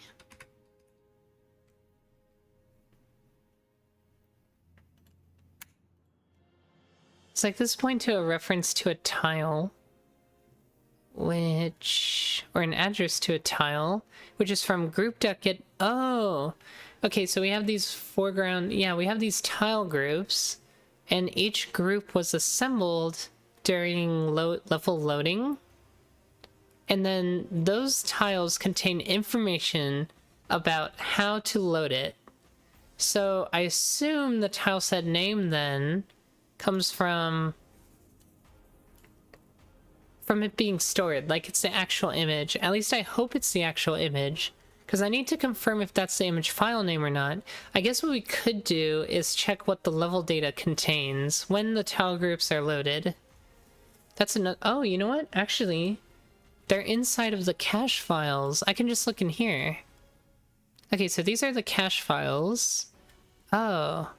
So it stores TSX files. So tileset name is not the image name. Okay, that's a little unfortunate, but I don't think it's super unfortunate because these names actually are the image names, just .tsx instead of PNG. If I go into assets and go into maps, I should be able to find the matching like image based on the name here. So you can see here it's called Decoration C1 No Shadow 24 by 24, and those two match. So there is a way to derive the image name from it.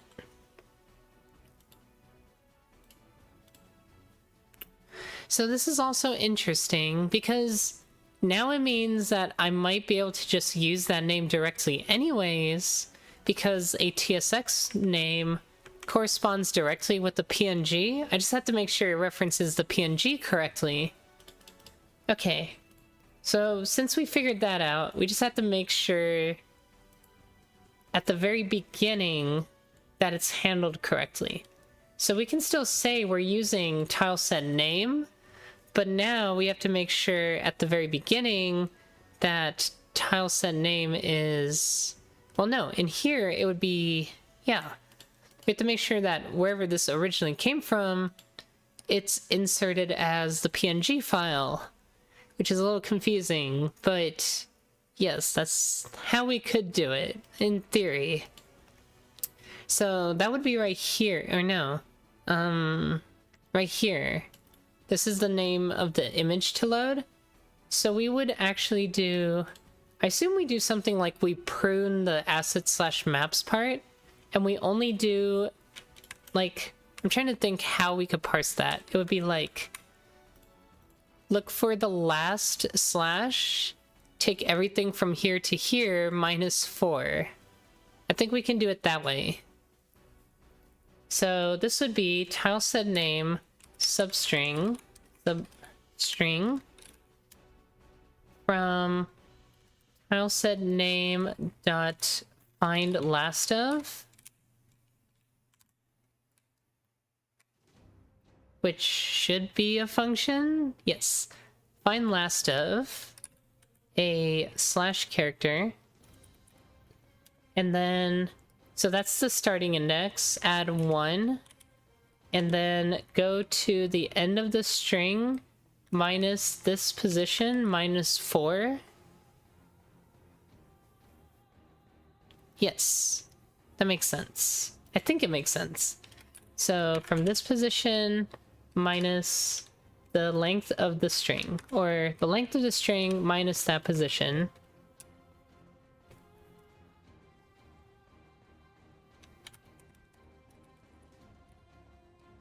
This should be all we need.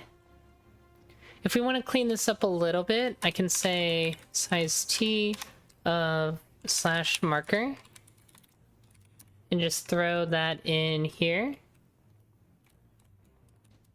Then we can just do slash marker +1 and tileset length minus slash marker +1. And that should now be the correct resource file name. At least, oh wait, then we have to add .png. Okay, so let me cancel that real quick. And then that compile. I'll add .png to the end of it. Like so. So let's try that. I feel like we should make a conversion function, but for now we'll just do that. Like, a lot of this, we're still figuring out, like, how we're architecting all of this, so this is, we're literally breaking all of the code right now to make sure we can play around with it and see what's gonna work and what's not gonna work.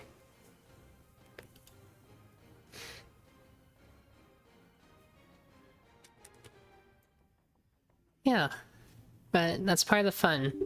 It is a pretty big refactor. Okay, we didn't even get here, so something went wrong. We were supposed to hit that breakpoint at least. Get case-insensitive file name of file name mini fantasy. Ooh, it didn't remove the .tsx. Why not? It got the right name.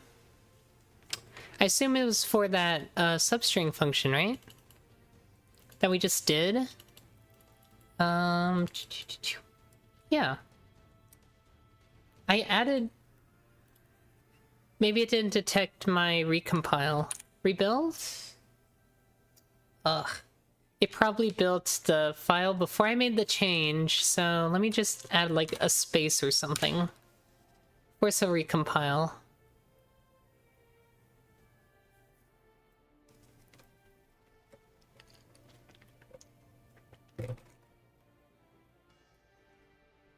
Okay, we'll try again.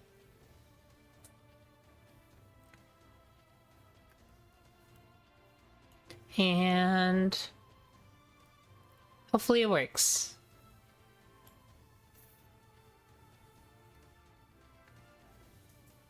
If we hit that breakpoint, it loaded something, so here's to hoping.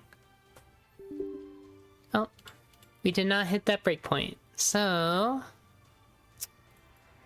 what is it now? Well, we can see the .png is at the end. Did I not do -4? I think I forgot the -4. Oops. Ah. Okay. -4. Whoopsies. So -4 removes the .tsx, the extension.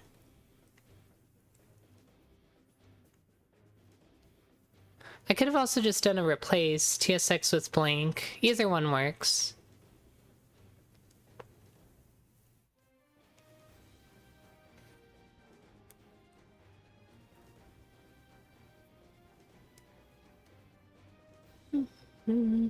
Debug's a little slow, so I'm gonna have to wait a minute.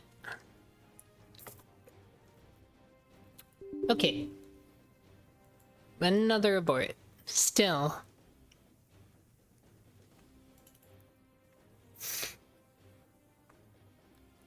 Oh, you know what? We have to add in so it's still assets/maps, or wait. It's still like assets/map/commercial assets. Okay. So we do have to like add in some stuff.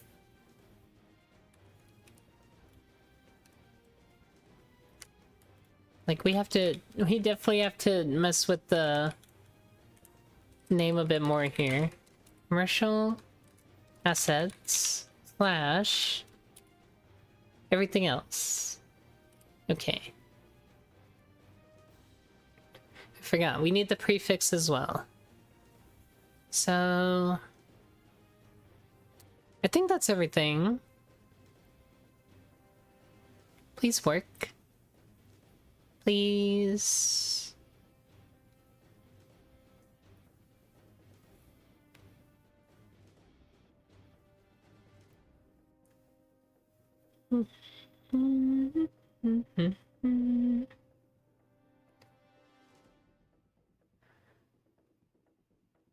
Okay, cool.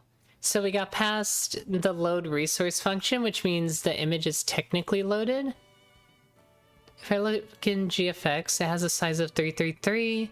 We could check for that specific resource in here.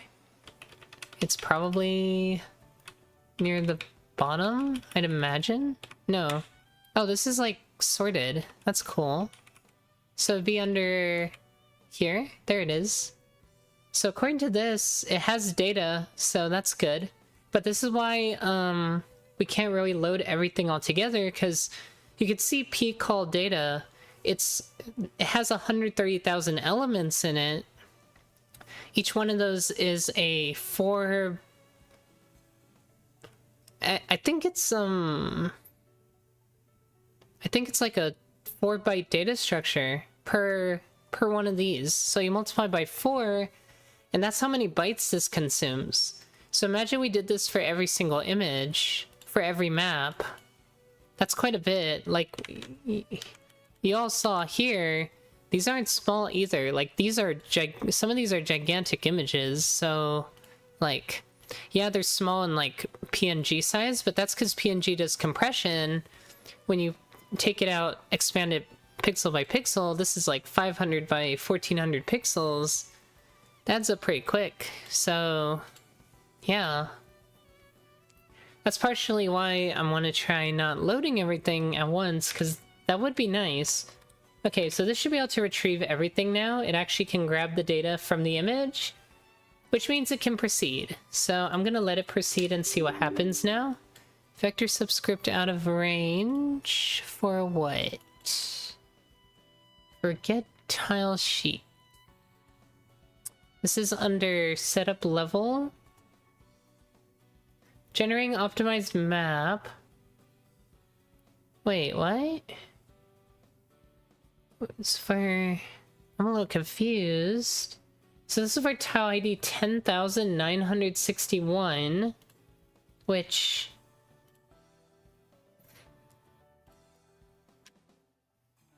I'm not sure how you get 10,961 from that. That doesn't really make sense, unless this messed up, which I think it did. So in get tile sheet, the map is world_map, tile ID is 10961. Um...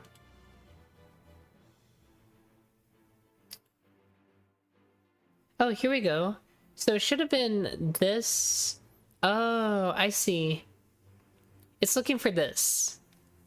So basically the base source directory determines where the graphic comes from. So for each of these graphics, it would have to load them as well to figure out that this is the tile sheet it needs. Which, it should be able to get. I don't see why it would not have been able to. Unless these are not populated anymore, or these are populated differently. Like, so it's saying it was complaining the vector is not right. So what? I is 4. So it would have been. Yeah, I was complaining about vector subscript out of range. Which vector? This one? No, these are all the same. Is it this one? Tile colors? I'd imagine this one might not have worked right.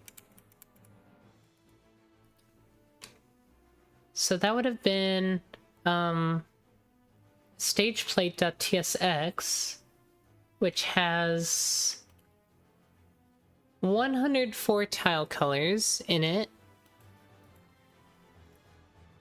all rendered as black because that's what we said. 10,961. Why did it not do like the rest of the tiles? That's interesting.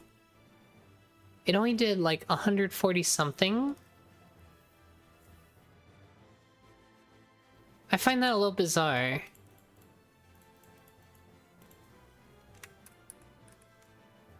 Okay.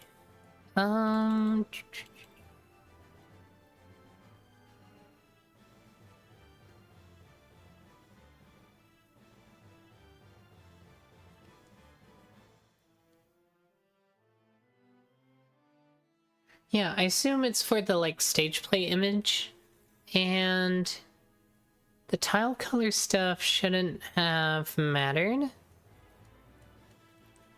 But then again, it's expecting it to be loaded in here. I guess that's the issue, is like either they didn't load right or something.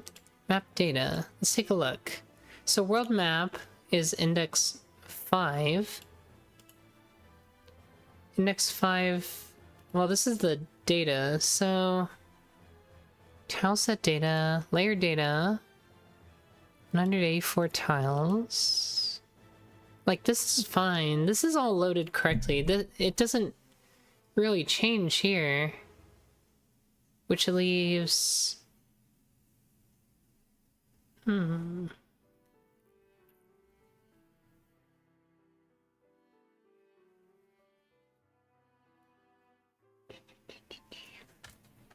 Okay.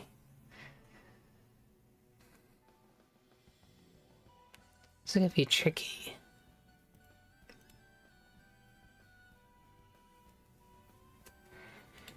Okay. I need to... Yeah, this tile stuff is wild. So I need to first figure out how...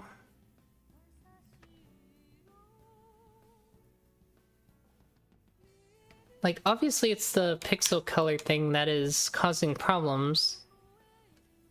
And what populated that originally was this. And so, if compute mode colors doesn't... Oh! Wait a second. This is the width and height. Did I calculate it wrong? Okay, I guess I should double check that, right? Because I just did math for that, but like... If it's wrong, then we need to fix it. Because, like, the number of tiles, it should have been... I think I just did rows and columns. I think I didn't do... Yeah, that's what it should have been. Width and height, right? I hope so. Alright, so... Tile sheet, no shadow. The width is 52, the height is 56. I think I agree with that. So that means this should be populated with, I don't know, whatever, like 2,500 something, right? 52 by 56, almost 3,000 values. So if I just let that do that, yeah. I mean, it did. That's expected. But it only did it for this sheet, so I guess for the other sheets, it didn't. Like, are we gonna go in here again for anything else? Oh, we do. Okay. That makes sense. So the one that it aired out on was the stage plate one, I want to say. I don't remember which one. So let's go... So I assume this does 5 times, because there's 5 layers on... Oh, it's gonna do everything. Okay. So in theory, every tile set should have its colors.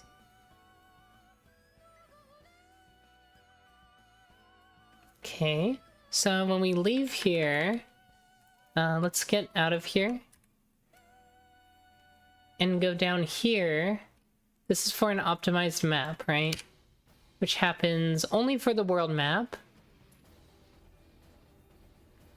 So the world map has 5 layers.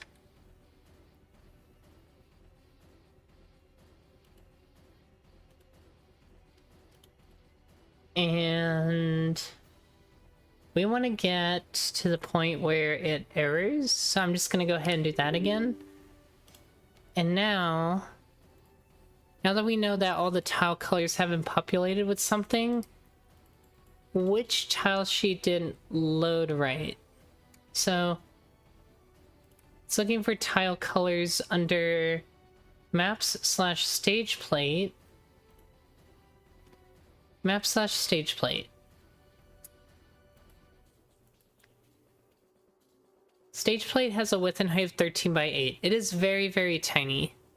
So 13 by 8 is like that 100 something number, right? That we saw earlier? 104. So the tile colors is this minus the first GID, which is 10806, minus 1, 10805, 10961 minus 10805. That's 156. Tile colors itself had... what? Let me see. Tile colors would be from... map tile sets under stage plate. So tile colors only has 104 items in it. Oh, is it 1 off? 104 is exactly 52 off. Oh, are we just missing a row? So any file that uses the bottom row is gonna fail? Which is probably rare, but that would make sense. Let me see. Specifically the overworld map. Stage plate, or stage plate. Stage plate is fine. So here, it says the tile count is 104. Columns is 13. Wait, it says it's 104. How do we get a tile number that is out of that range? What?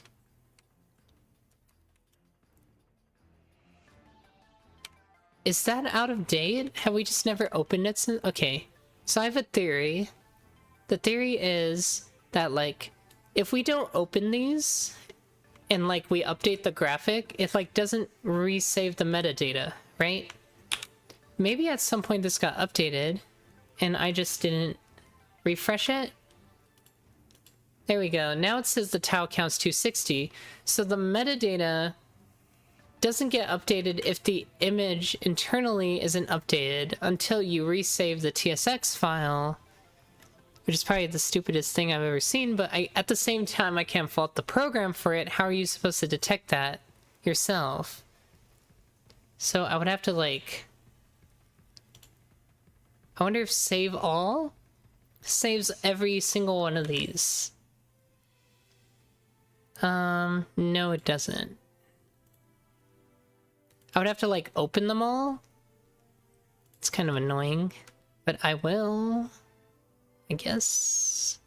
Can I, like, select all?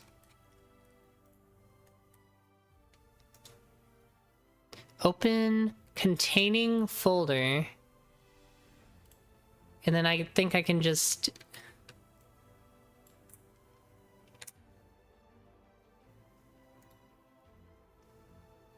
Oh, it doesn't work. What if I just drag him in? Error opening PNG, that's fine, that's fine. We don't need to open PNGs. Yeah. And then I can hit save all?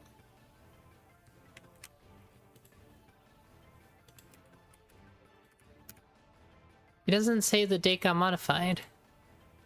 But I can save manually, right? Like, save. And then it's my... What? Does save all just not do anything? I'm so confused. Child, why are you being terrible right now? Are you telling me I have to go through and control S every single one? What? That doesn't make sense, right?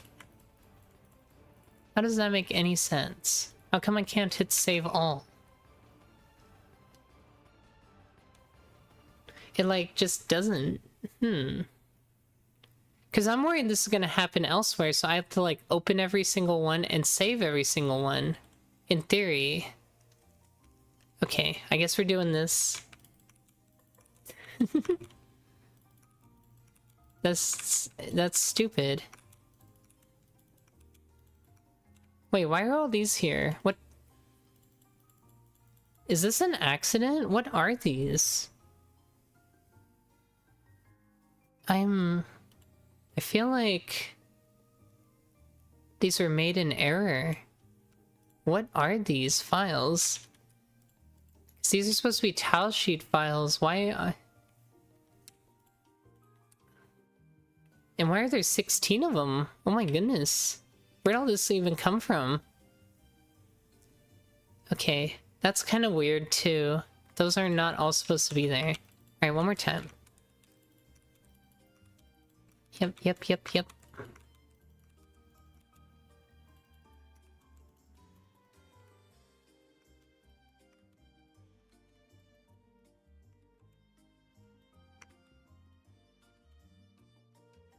And then with all of these resaved, in theory, the data in these files should be accurate now.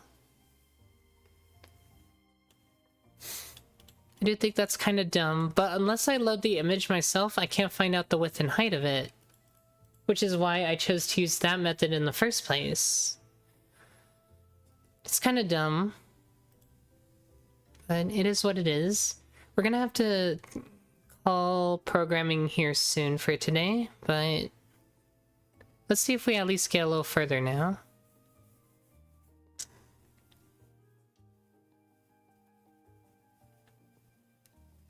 At least we've kind of started seeing what we're gonna have to deal with for this, like, image reloading stuff.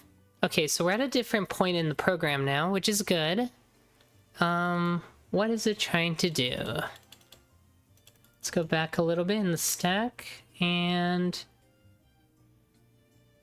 looks like we're trying to load a stage plate. So stage plate is... So stage plate is actually in here for whatever reason. It's not in commercial assets, which is annoying, because, yeah, in theory, it's expecting it to be in here. So I guess I can move it there, but if I do that, I think I break the tiled map, so I have to like reload it. I have to go like stage plate, and I have to relocate the file. And then it would be in here.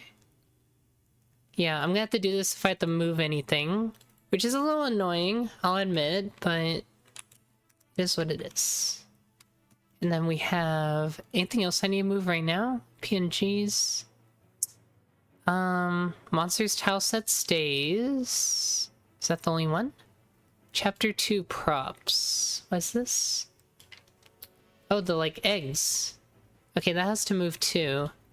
That's for every like chapter 2 map. So I move that, and then I go to chapter 2 props. Where does that even come from? Objects? Okay, yes. Locate file, and then chapter 2 props. There we go. Cool. And that should fix everything. At least I hope it fixes everything, because from here these reference TSX files. The TSX files are fixed, so we should be good. Alright. We're slowly getting there, slowly figuring it out. It's tricky, but when we really dig in and start breaking these systems that the game has operated under for so long, we start seeing like, oh, all these dependencies that everything relied on before. And yeah, then we end up in this situation where we're trying to figure out, okay, how do we handle changing all of these over to a new system? Because the graphics is a lot of work. Okay, so are we still in the same... We're still in setup level for objects.tsx. Oh! Okay, now this doesn't match. So what I did was I parsed the objects.tsx, so it's looking for objects.png. So I followed that rule up to this point, so do I want to...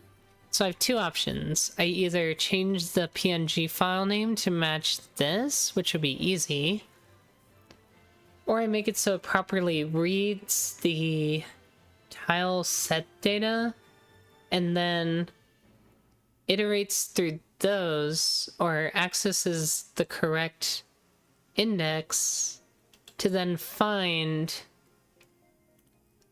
which layer it's supposed to be on, right? Which then determines which index into tile sheet it's supposed to be. Ugh, that's a pain. Okay. So let's just do this. Commercial assets, I'll rename it to objects.png. And then in here, I'll do that one more time for objects.tsx. Like so. Okay.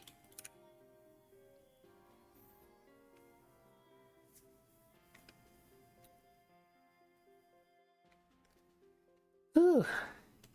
What a wild ride. But yeah, I think we're ready to call it for today.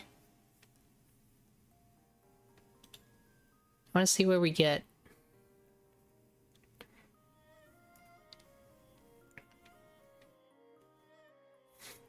Oh, wow. We made it to here, where now there's no map images, so it's gonna complain probably. Yeah, there we go. So we got to loading, which is good, because it means now every graphic that we load from here on out is specifically for the map, for like the game. So if we look at the memory usage now, we're at 645. So it looks like we're actually still at the same place as before, which I don't know. Maybe we didn't load the map graphics before. I'm not sure now. That's interesting. Because if we... I guess we have to look at the old code and see. But if we didn't load the graphics before until we needed them, then there's that. But I feel like we made raw pointers and then loaded those, so they should have been in memory. I'm a little confused why it's 650 right now, I guess is what I'm saying. Unless it's literally this map that's making it 650, like... I see this big, like, jump, and I'm like, is that the map? Let's find out. Let's actually breakpoint right before we call load resource. Now I'm actually curious, like, if we got to this point, what is our RAM usage? Because that's fascinating, because until now we've loaded quite a bit of images. Like, we've loaded all the generic images that we would expect. I guess we've also loaded some... So a lot of the big images we're gonna look at next time are these class images. So we're definitely gonna have to look at, especially these. These are the big ones. Definitely have to look at those eventually. So right now, the game has used up about 450 megabytes of memory. So if I load this resource... Oh, we don't unload this, do we? No, we do, right? I think we do. Yeah, we do.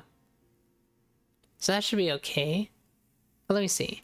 So it probably doesn't free the memory, but it's like, it's gone, right? So this is at like what? I can't see it. Dang it. Oh, 459. So... let's say we go down here. Right? And then we call gfx.erase. So, if we do that... I don't think things have changed.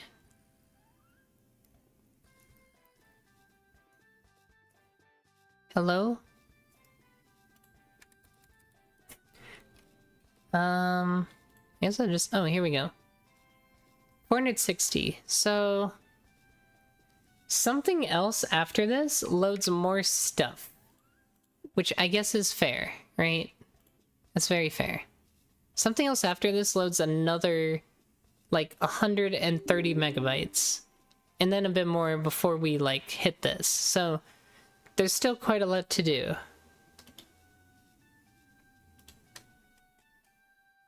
Alright, so I think this is a good point to wrap up. These next few streams are going to be pretty challenging streams in terms of refactoring the whole graphics loading pipeline. But hopefully when we're done, we end up saving some memory. Because, I would like it to not be so large. We already saved quite a bit from not loading visual novel stuff right away. So I'm pretty happy about that, but we'll try to clean up more. There's still quite a bit of work here to do, so I'm gonna go ahead and call it for today. So for those of you that tuned in, thanks for watching. Hope you enjoyed, and we'll catch you next time. Bye-bye!